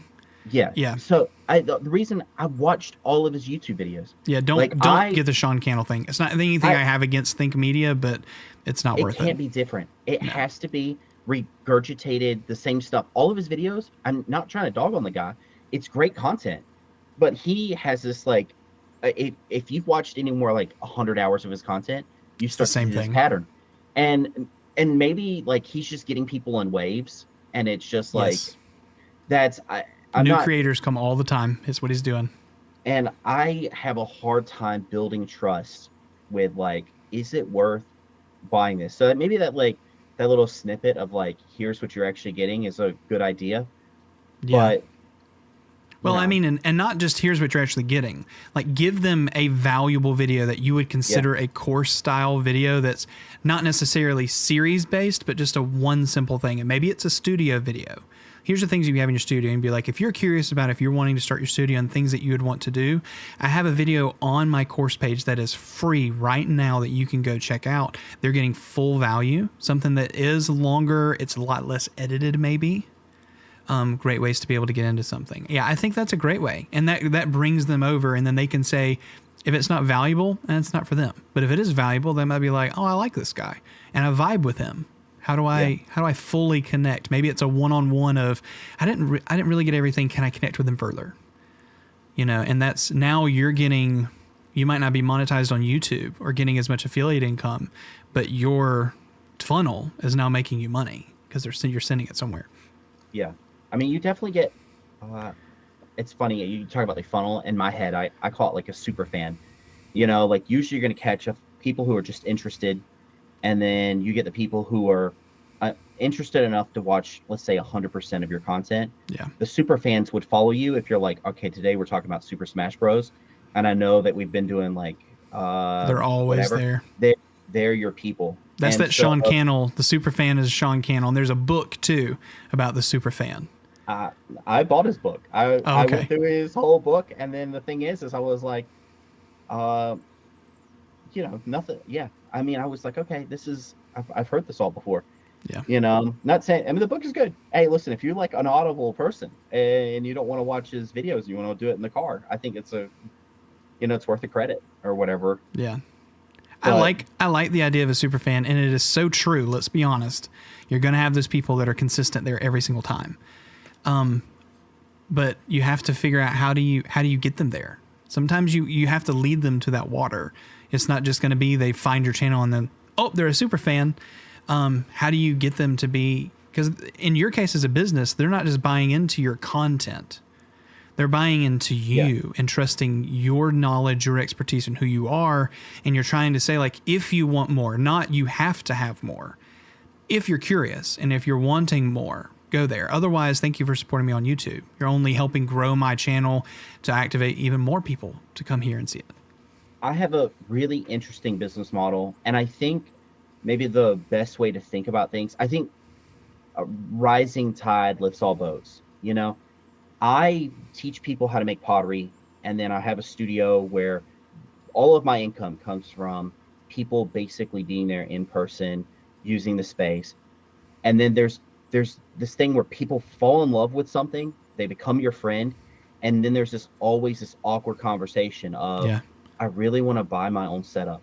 And I always have the same approach of, dude, that's so great. Let me see what you want to buy. And I'm going to talk you through some of your options and where I think some of your mistakes are. And the thing is like, I try to make that bridge of them like going out as like a positive thing.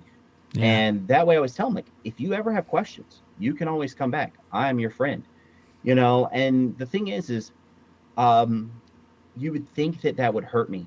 But what ends up happening is they make friends. Somebody says, you know, my kid would love to do this. How about you teach them? And you know what they do? They go, hard pass.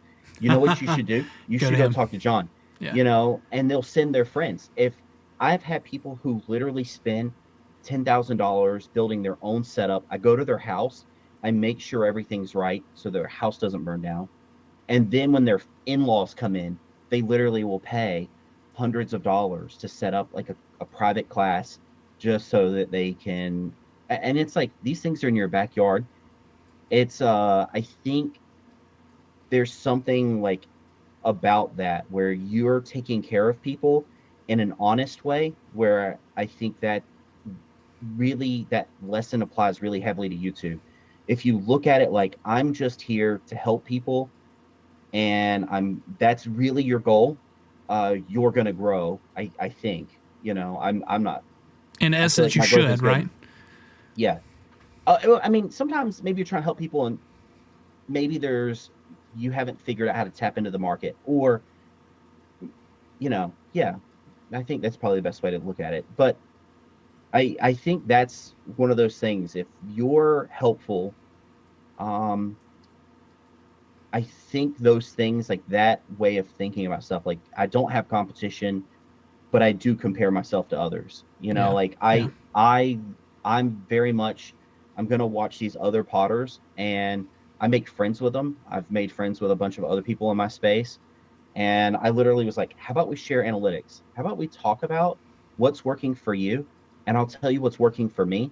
And I always extend that olive branch. Like, hey, if I send you my analytics and I tell you what I think is working with me, what tags are really clicking, what I think is impactful. You know, like I made friends with a guy and he was like, you know, I always had the problem with my keyboard died. So I would just go to Five Below and buy a wireless keyboard.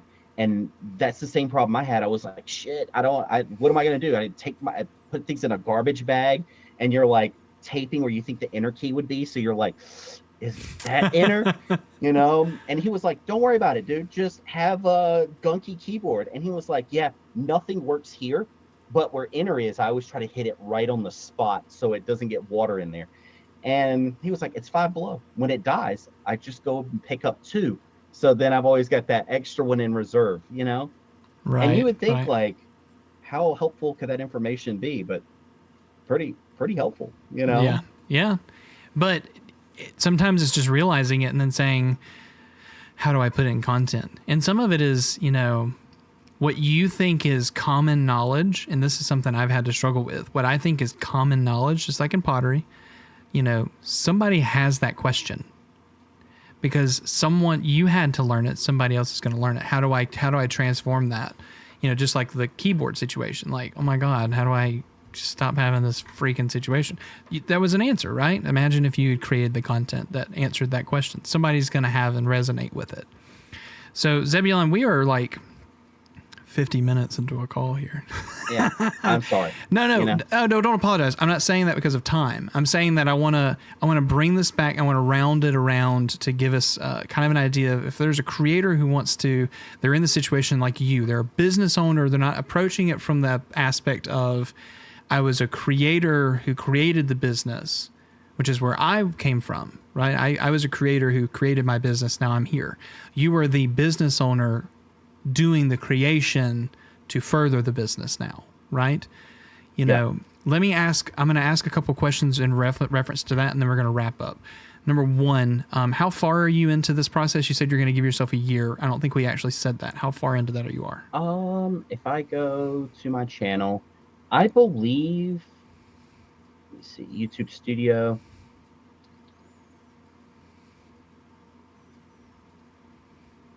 I believe I've only been doing like serious content for maybe a few months now. So nice. Okay. like a month and a half ago, 2 months, I think my first video was like how to make this sync. So that's February 3rd. February, March, April, May. So maybe 3 months, roughly. And I mean, that was like me thinking I was going to get back into YouTube. And then I've always thought about doing it where I have like this Amazon Pottery wheel, 3-year review. I bought that wheel because I was like, I wonder if this is good. I used it and I put it through the ringer. I put a year's worth of effort into seeing if I could burn up that motor and really take down good notes. That video is trash. But I do have my favorite comment when somebody goes, dude, it's really cool that you took the time to actually use this and for a long period. Most people unbox it and then give me an opinion about it. Yeah. So I like that. All of that time that I would consider wasted, that one comment was enough for me to be like, oh, that's good. I did it. Yeah. Usually it is one comment, one something. You know, and that's such a weird thing how like just that little bit of validation. So yeah, 3 months is where I've decided like I'm going to do this and I'm going to take it serious and I'm going to try to be good at it. Awesome. And based upon that, 3 months in, where is, let's look 9 months down the road. Okay. As a business owner, what does the point of you saying I am successful at doing this? What does that look like? I mean, you've obviously had to think of some kind of goal. Yeah.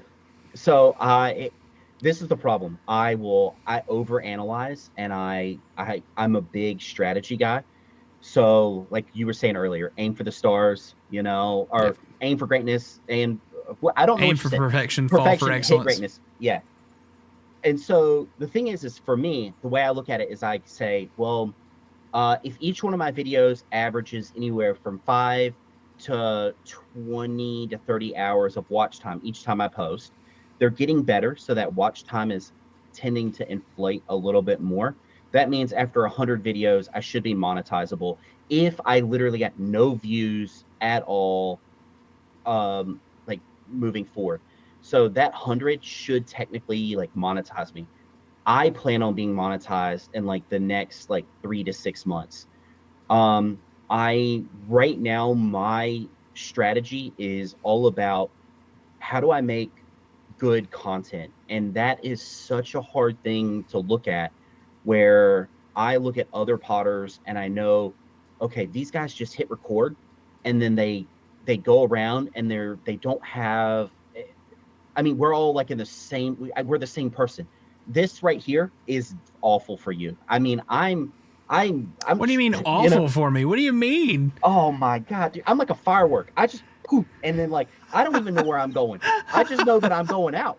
You know? Right. And so it's like, you know, if I watch your content, it's this clear, clean line that's what people want. They don't click on it to have this open monologue. And most of my competition on YouTube, it's not stiff competition. It's not a highly Googled or YouTubed kind of thing, right? But if you look at the people who are successful, that's what they're doing. They have a clean narrative. They have nice, clean footage, right? And I do think like I suffer bad from like video and audio issues where it just never really looks good. I'm like a kid with like a sticker book. You know, I know that the rules were like, okay, every 15 seconds, make an edit. And so I'm going in and I'll just count it. Is that 15 seconds? Okay, make an edit, change it, do whatever. That's not, that's imitation. That's not actually thinking. So right now my journey is very weird I'm just looking to improve quality and compare myself to the people who are like doing really well. What success looks like is being monetized. And I mean, maybe I shouldn't talk numbers. They're not that impressive, but I've written some books and I've done some stuff with like Amazon affiliate marketing. And I'm making like 10 to 20 bucks a month on both of those things. And the Amazon affiliate stuff, for like how many views I get to like what I'm trying to sell and stuff like that, it's pretty impressive for how easy that is to actually start making you money. So I think once I'm monetized, I really think it's just more about making sure that what I'm saying is true, that those things actually are fixing problems for people. And, you know, I think that's it. Success just looks like I've made a little bit of money. I've got good traction. If it makes enough money to where it changes, like, should I be doing this full time? That's a different thing. Right. I don't know if that makes any sense. Yeah, I don't, even as a business owner yourself, I don't know if you'd ever reach that moment where you're making content full time. I think if you're wanting your business to continue to be successful the way it is, I think it always is going to be an extension. Your dedication to it might change, as in it might be more a part of what you do and highlighting the business. I don't think it'll ever get to the point. I don't think that you're ever going to reach the point, and I'm not saying it from from a business perspective, Zebulon Pottery, Yeah. I don't think you being a full-time YouTuber is the positive thing for your business as much as it being you putting more energy in it and still allowing your business to be successful. I think that that's always going to be, you're just full-time Potter, and YouTuber is always going to be a part of that, is what it seems. The one thing I would say to that, and let me add to this, and I just want to, this is going to be kind of a, a sobering thought in a way, and also a humbling thought for you. Whenever I talk goals with people, goals are something that is really hard to justify, because as a business owner, and then now I'm on the other side of it too, like my family is supported off my income. My wife is still a teacher. She has a career as well, but I still support my family off of the creator. When it comes to goals, I would say this: the things that John can control is where I would focus my goals. For example, if somebody's able to download my product from somewhere, that's an action that they're creating. If they're able to join my virtual class, if they're able to watch my video, buy something from my Amazon affiliate link, those are things that are external from my creation. I can't formulate or make person click. I can't make person watch or subscribe or share. The things that I'm able to control: content quality, what I do with it, how I share it, how I market it. Those are the things that I can do. Can I set it up for success with appropriate linking, leading myself to it, having some kind of a honeypot piece of content that leads it to it? Those are things that I can create and I can do. So from a perspective of yours, the end goal, yes, trust me. Like, I have goals that are number based for the year, but I also know that I can't make those goals occur unless I do the work that I need to do instead of that, right? So for this year, 30K subs, I'd love to be 30K subs, but I can't make 9,000 more people click the subscribe button. I disagree. I think you can. I can't on your make way, them. Yeah, but I can't make them click it. That's what I'm saying. What I can do is provide quality content that attracts and leads 9,000 more people to be a part of my community. That's what I can do. So what is my goal for this year? My goal is to make 80 videos this year. That's my goal. 80 videos that are high quality, that I want to create. Sure, I want them to be sponsored. I want to make money. I've got to support my family.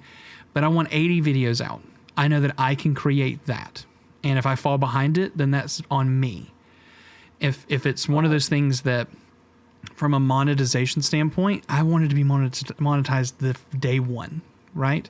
But I think that humbling moment is saying that, if I'm monetized on my channel, but I'm not getting regular views, am I really going to get the AdSense payment that I'm expecting? And just to sober that for you as well, I'll just be completely transparent. My channel, last month, I got 180,000 views in a month. I got about $600 in Google Ad Rev. Okay. So sober that for a moment. Okay. We're not talking about me thousands of dollars a month on Google Ad. That's literally like 10 to 20% of my income for a month. Yeah. Yeah. So, and everything else is what I have set up to send them to, is what gets me the rest of that. So I think the successful thing for you right now is when you start thinking goals, I would say that this year, I'm going to make content for a year. I probably want to produce 52 videos. That's a video a week. That's pretty healthy. Okay. You can go well above that or under it, whatever the case, but that's a good aiming number. Of those videos, I would like to average, a 30% watch rate, 40% watch rate. You can somewhat control that with how well you edit your videos, right? I want to aim a click-through rate. I can somewhat control that with a title and a thumbnail. Those are the things that you're able to impact, and you can see marketable growth in your channel analytics to see whether or not it's measurable. Subscriber limit, sure, but you can't make someone physically hit the subscribe button. So I would be very careful, and same thing for and that's what leads to being monetized, is having the subscribers as well as the watch time. So but what I can do is edit in a way that lends itself to have longer watch times, or I can make sure I have proper thumbnails and titles that makes them get into the video, so I can sell them on the content and make them stay there, right? So I think those are the goals that you should probably, if you're thinking goal wise, and if those are not your goals, I would probably back up and say, like, how can I make marketable and measurable goals for the next 9 months so that I can feel successful or not successful? So my goals are very similar. I wouldn't have phrased them that way, because I do know that click-through rate, average view duration, all that stuff basically means more eyes and basically more subscribers. And so all of that kind of stuff is just just trying to make better content. And I'm constantly like, okay, do I think this is a better video? Right. And then watching people talk about how to make better videos is kind of like where I'm at right now. Yeah. But I'm so close to that 1,000 subscriber thing. Oh yeah. And the other thing is watch time. My videos, my YouTube channel, I was looking up metrics before we got on this call, and I was averaging, with doing nothing, almost 150 views a month. And I know that doesn't sound that impressive. No, but for you, that's great. I didn't touch it. Yeah. And now every month, I think I'm averaging. It seems explosive to me. I mean, I know that's not huge numbers. But if I go to analytics and I'm last 30 days, I'm at almost 6,000 views, almost 250 hours of watch time. That's a 600% or 6,000% growth, something like that. Yeah. From 100 views to 6K seems crazy. And I don't really do short. I know that that's probably a big market. I hate them. I don't. I mean, and that's fine. Your target market might not be shorts. Yeah. So to me, all I care about is my watch time good? When I look at that number, what I see when I see that is I'm not retaining people as long as I want. If the click-through rate is bad. The fun thing now is I'm going back and I'm trying to figure okay, if I redesign this thumbnail and I retitle it, because you can do that as many times as you want, as far as I understand, it doesn't hurt you. Nope. And I can say this was better, and I literally will keep things and I'll jot notes. Right now, I'm just trying to find a brand. Right now, if you look at my thumbnails, they're chaotic, but they're chaotic for a reason. I'm trying to place out what makes better thumbnails. And I think maybe some of the problems I have is I've watched a lot of people who are very catchy. They're all right, if you're going to do this and you're going to be a YouTube streamer, this is what you want. My target audience is a 60-year-old woman who's an empty nester who doesn't want to craft in her craft room. She wants to come out and maybe party with some ladies on a Monday morning. That's the people. Those are my people. And so they need to be simple. Very simple. Like just Clean. the item, one piece of text. Yeah, clean. But YouTube analytics says that I'm getting 50% male, 50% female. For my business, I actually don't even market for men at all. And this isn't like a slam on the guys, but women are like 95% of my purchase power. I'm not going to fish for them at all. I'm Yeah. not interested in looking at them. I'm going to get them because they were going to buy from me anyway. I don't have to sell to them. They are going to look because nobody is actually seeking them out. And it's a weird thing because YouTube is not my business in Yeah. the same sense. And so I'm trying to figure like and my age range for analytics on YouTube says it's like 35-year-olds, Hmm. and that's such a weird thing. I don't know. I don't know if Well, that yeah, makes but any your sense. business is not, your brick and mortar business is not going to be your social media experience. Let me just tell you that. Yeah. And it's just because the average number of people, and this is true, the average number of people who are 60 years old and older using YouTube to look for content is so small in percentage compared to the millennial and the Gen X and the Gen Z amount of users. So it does not surprise me that you have more millennial Gen X users because it's just a vast, large amount of accounts. It's just what it is. And the truth is you might have more of your dedicated viewer base might even be that older generation, but it's just a percentage point at that time. Yeah. So Yeah, I think there's a lot of, when you're creating your avatar, thinking of your business as who you're marketing to compared to who you're doing it on YouTube. You need to also remember that, sure, you're targeting, that for your business, but on YouTube, and you got to think how many people that are 60 something years old are on YouTube actively looking up that piece of content. Not a lot. Yeah.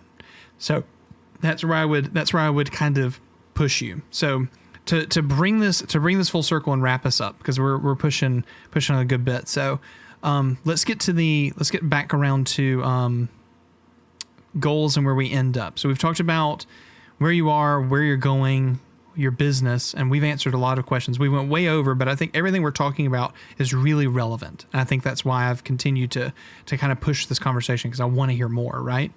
And I feel like maybe we should come back again in here in about a couple months and just kind of see where you are. I think that would be a really good idea. But let me wrap up with this one and just ask you this last question. Do you, at this point, see yourself using YouTube as a full piece of what you're doing as a business? And do you see it as where your journey is right now is going to be successful for you in 9 months? Yeah, I don't want to sound.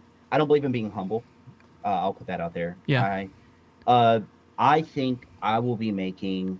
My goal is to be making anywhere from $200 to $400 a month within the end of that year. That is really like my honest goal. And the thing about it is most of my content that I plan on making is going to be very, very evergreen. And not to sound too braggy, I've taught over 5,000 people how to center. And I know the same exact problems. I've seen it so much that now when I teach a class in person, I'm like, your elbow, your angle is off by like 3 degrees. These things, it's crazy when I have someone who goes to like college for ceramics. They come and then they're like, oh my God, dude, it's crazy that like you can dissect this to like the nth degree. And I don't know how many people are going to be able to duplicate what I can make. It's just, I need to be able to make it in such a way that it's worth putting out there. And so that's like, I think when that video launches, I think that's when my channel will just grow at a rate that is going to be kind of explosive. Right now, I'm making ASMR stuff that it does fine. People are interested, but I'm not special there. That's nothing. And I also have like formulas for like, how do you sell your crafts? How do you not get burnout? And it's such an easy answer. And once you explain it to somebody in a really simple way, where I've done this conversation hundreds of times. I always draw it out on a piece of paper, and they look at it and they go, I never would have thought about this, this, and this. I always accounted for like A, B, and C, but then didn't see the rest of the alphabet. Yeah. And then you're like, well, Z is where your payoff is. And you're going to hit burnout because you're trudging through the rest of the alphabet with no real understanding of like the toll that's going to take on you. I think that kind of stuff is, I think it's going to do really well. And I don't see anybody else on YouTube putting it out. And if they are, it's probably bad thumbnail, bad title, terrible retention rate. And they didn't do what they should have done and learn how to play chess before they sat at the table and put out their like mega game plan. I think to like full circle that narrative, if that makes any sense. Yeah. Well, and I think there's a lot of it's just packaging. Sometimes it's not, and not saying this is, it could also just not be good content. It could also not be searchable content. I mean, I'm not saying like their content's bad, but in essence, it might not be content that anyone's genuinely wanting answers for, at least from YouTube. It could be a blog. It could be another format, but those answers are being met by like woodworkers that I follow on YouTube. Those answers they have similar insight into, and they're doing really, really well. It's like, why is it that this is not? It's so similar. I mean, if I was crocheting, woodworking, if I was doing whatever, why is that not performing the same way? Right. Yeah, that's a good. Listen, I'm with you, man. I think that what you've got is a good platform here, and I'm invested, and I want to see where it goes. I really do. So, John, this has been a great conversation. I appreciate it, man. Thank you for your time. Yeah, totally. We've totally went over on time, and I really, actually, we're looking at it. Hardwire just said, I guess it's best to aim for the last time slot for these. Yeah, I'm sorry, Yeah, and I think the big thing here, regardless, I know we went over time, and we had the time, like we weren't on a time crunch. Maybe we increase the time of the future ones, and this is why this is a huge test run. But John, I appreciate you giving me your time to kind of tell your story, and we just go back and forth because I think it was a good conversation. John, where can people find you? What's the website for your business? And tell us about your channel, where to find them. So ZebulonPottery.com is the website, and pretty much every social media platform, it's Zebulon Pottery. That's where you would you pick me up. Got it. Awesome. Hey, I hope your meeting tomorrow with your marketing person works out. And I hope that does. If you want to connect with me anytime, whatever the case, have a deeper conversation, let me know. Oh, it's on the to-do list. I love it. I want to put it like this. I literally would never, ever join anybody's membership. And I'm telling you right now, I feel like you come across so honest when I was watching people, and I'm like, dude, I feel like this guy's just dropping nuggets, and then I paid the $3. I appreciate that. Because I hate waiting in line. You know what I mean? That $3 for me, I was like, bro, I'll give you $20 right now just to get me to the front of the line. Yeah. And so I jumped the line, and then the thing is my wife, I'll put this on the TV, we'll be cooking, and like that month was coming up, and I was like, all right, babe, the thing is am I going to keep this membership? She was like, do you like it? I was like, yeah, man, I feel like I'd like to support them, and I was like, plus I would have gave him $20. So like, how many months should we? And she was like, I think it's $3. Like, who cares? And it's interesting because to me, it's like having a badge means nothing. I just don't, none of that stuff is interesting. But, probably 20 years from now, when that card just dies out, that's you have to remind me, I do think it's worth it. $3 for like what you offer, even if, skipping the line, whole other benefit, you should charge way more for that. Well, and in hindsight, I'll be frank, and this is for everyone who's watching this being here. Yeah, worth it, 100% worth it. I'm just saying that, guys. When I started doing this and I set up those memberships, I did not anticipate I didn't anticipate it. I've been streaming for 5 years. Okay, I streamed to less than 10 viewers for over 3 of those years. And I didn't care about the numbers because I was making content and YouTube was my goal anyway, right? But I did not anticipate vertical streaming to do channel reviews. I've still went back to Twitch and tried to stream, and I've literally felt like I could have just done a channel review stream. Like I'm at that point because I feel like I'm providing a whole heck of a lot more value, and people are responding to it. So yeah, the $3 number, I was, after making it and leaving it there, I'm still gonna leave it because I like the idea of it. I think it's great and it's easy, it's cheap to get in, and it does offer, jump to the front of the line, go for it. I think it's great. Yeah, that's in. Yeah, I think that's fine. Eventually, I think if it ever gets to the point where it's everyone's membered at one point, then I think I might have to rethink it. But I'm not at that you point. only jump to the front of the line if you're $10 a month. Everyone, and then you'll see Zebulon, just go. everyone's membered. Everyone wants the front of the line. Sorry guys, the line is members. Like when it gets to that point, we'll have to rethink it. But we're not there yet. So I mean, $3. I think the lowest I could have set it, I think it was $3 was the lowest that I could set it. So I just went with what it was. I wanted to give you one piece of criticism. Go for it, please. So I wanted to get hold of you, and I knew Discord was going to be like the easiest way. Yeah. I had to go from YouTube to Twitch, and then from Twitch to scroll down to get to the link for Discord. And I wish you would just take your Discord link and put it in the comment section, of your videos. That would be like one thing. Well, they're in my description. They're in every one of my videos. Have a thing there. Are you serious? Yeah, but it's always my Discord's always discord.gg/thedarkness. You know what? I'm dumb. I probably didn't see it. I went around. See, that's the thing. That whole mute button. This right here proves that I was too dumb to just. Hey, under this one it says join Darkness Discord. That's probably copy pasted. Oh, the embarrassment.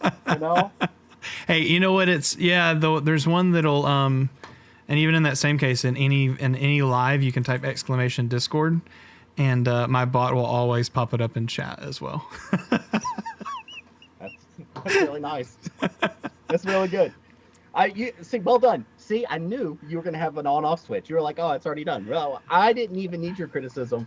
I was so prepared that I did this in the past. I appreciate it. You know what? No, but if you weren't able to find it, that means I didn't prepare well for that one. And that's fine. But the truth is, you're able to get there, and that's fine. If you need to touch base with me, Discord is the best way. From anyone, discord.gg/thedarkness. All of my DMs are open. It pops in as a request. You don't get instant access to my DMs. It becomes a flood really quickly.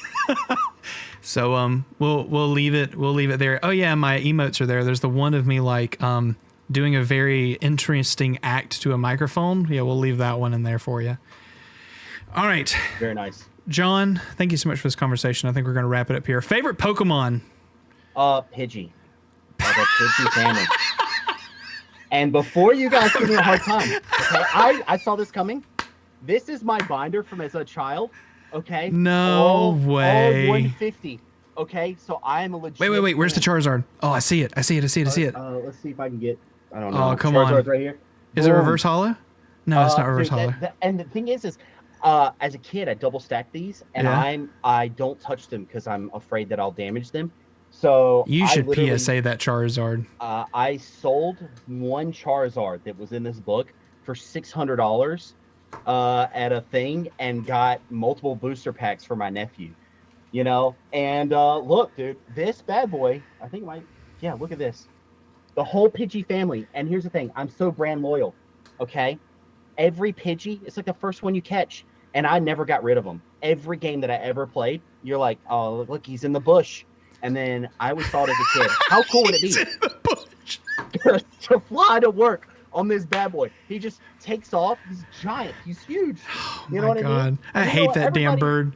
Every time I get it early game, and I teach it fly, and that's it. That's what you need.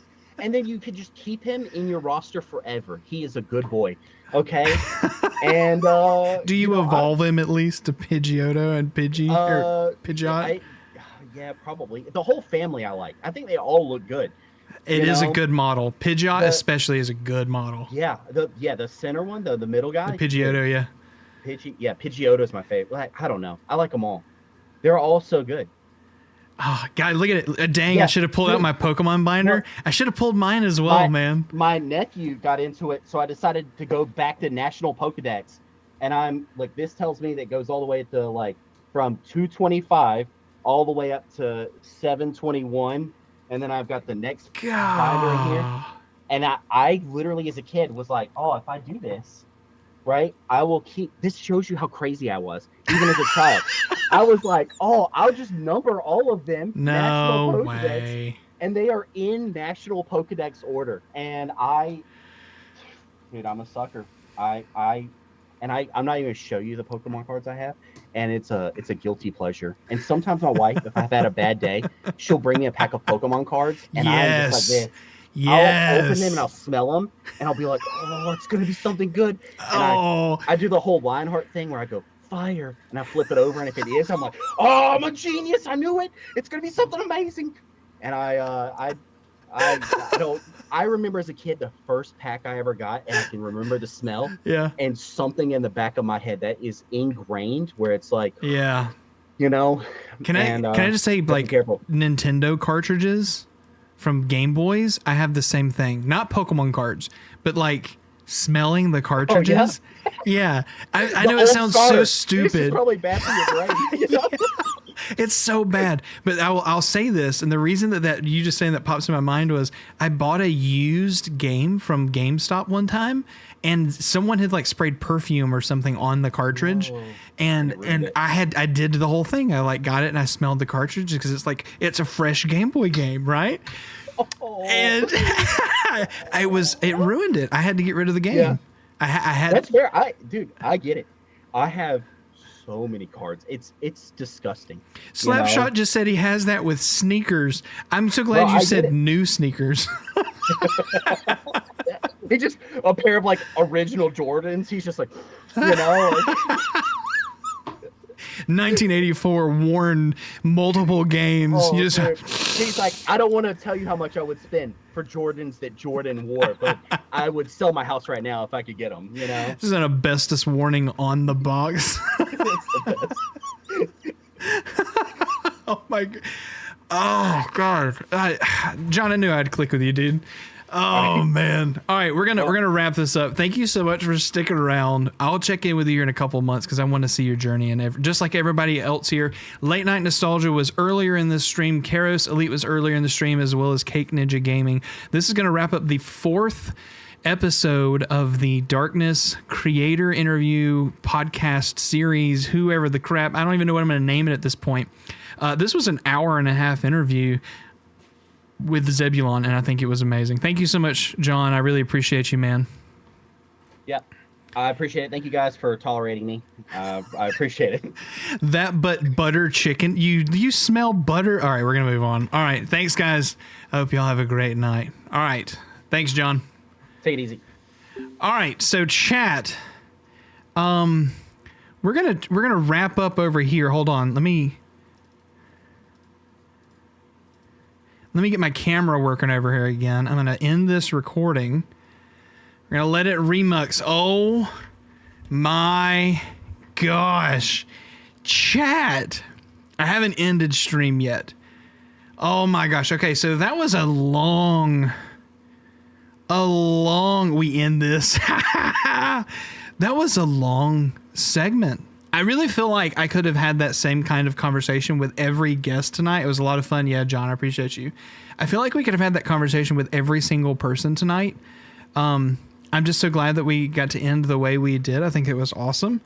And so maybe in the future, no, don't worry about being long-winded. It's fine. I think maybe in the future we do next week's. We have 4 people already signed up. It's already done.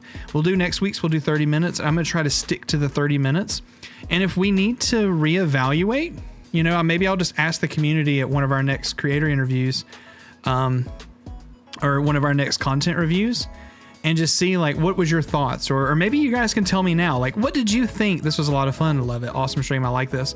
Yeah, let me know. Those of you who've been here a while or here the whole time, you know, kind of sad that I missed a ton of it. Hey, it's going to be DVR'd. DVR. Did you just...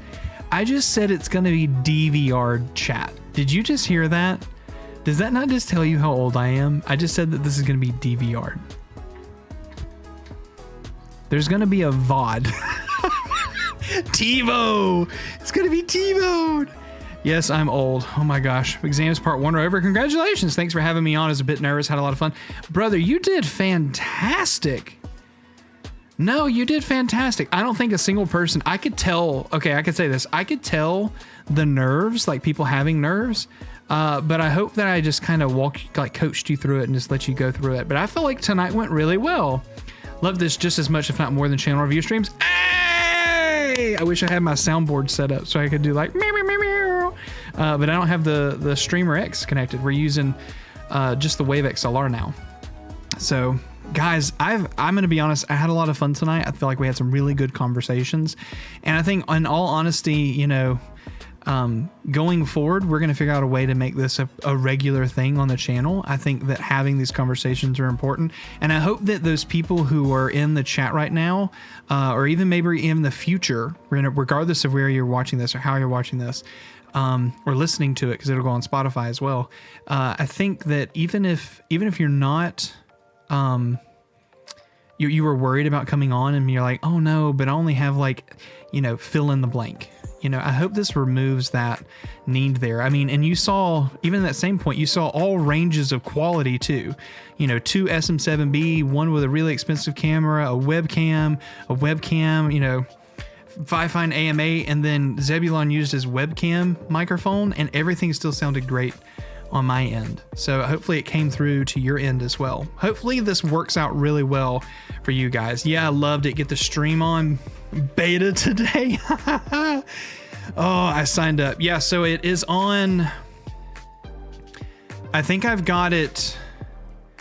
Oh, Joe, the one that's out for the 22nd. I think I didn't turn it off to be able to sign up for that one. Not Joe. That's Pulse. So the one that's all the way out for the 22nd. I want to keep that time, but I was only doing 2 weeks to set this up. So this week and next week. I had somebody cancel and then somebody re-up. So I think we're doing this week and next week. So next week we'll do it. And then I think we're going to revamp and we're going to think like, how does this work? Maybe change the times, the different things, whatever the case. No, don't apologize. That was a mistake on my end. We're going to figure out what really works. And I liked this week. Hopefully next week goes just as well, and we can figure out a way to make this a consistent thing. Are you recording it in your VCR? I totally should be.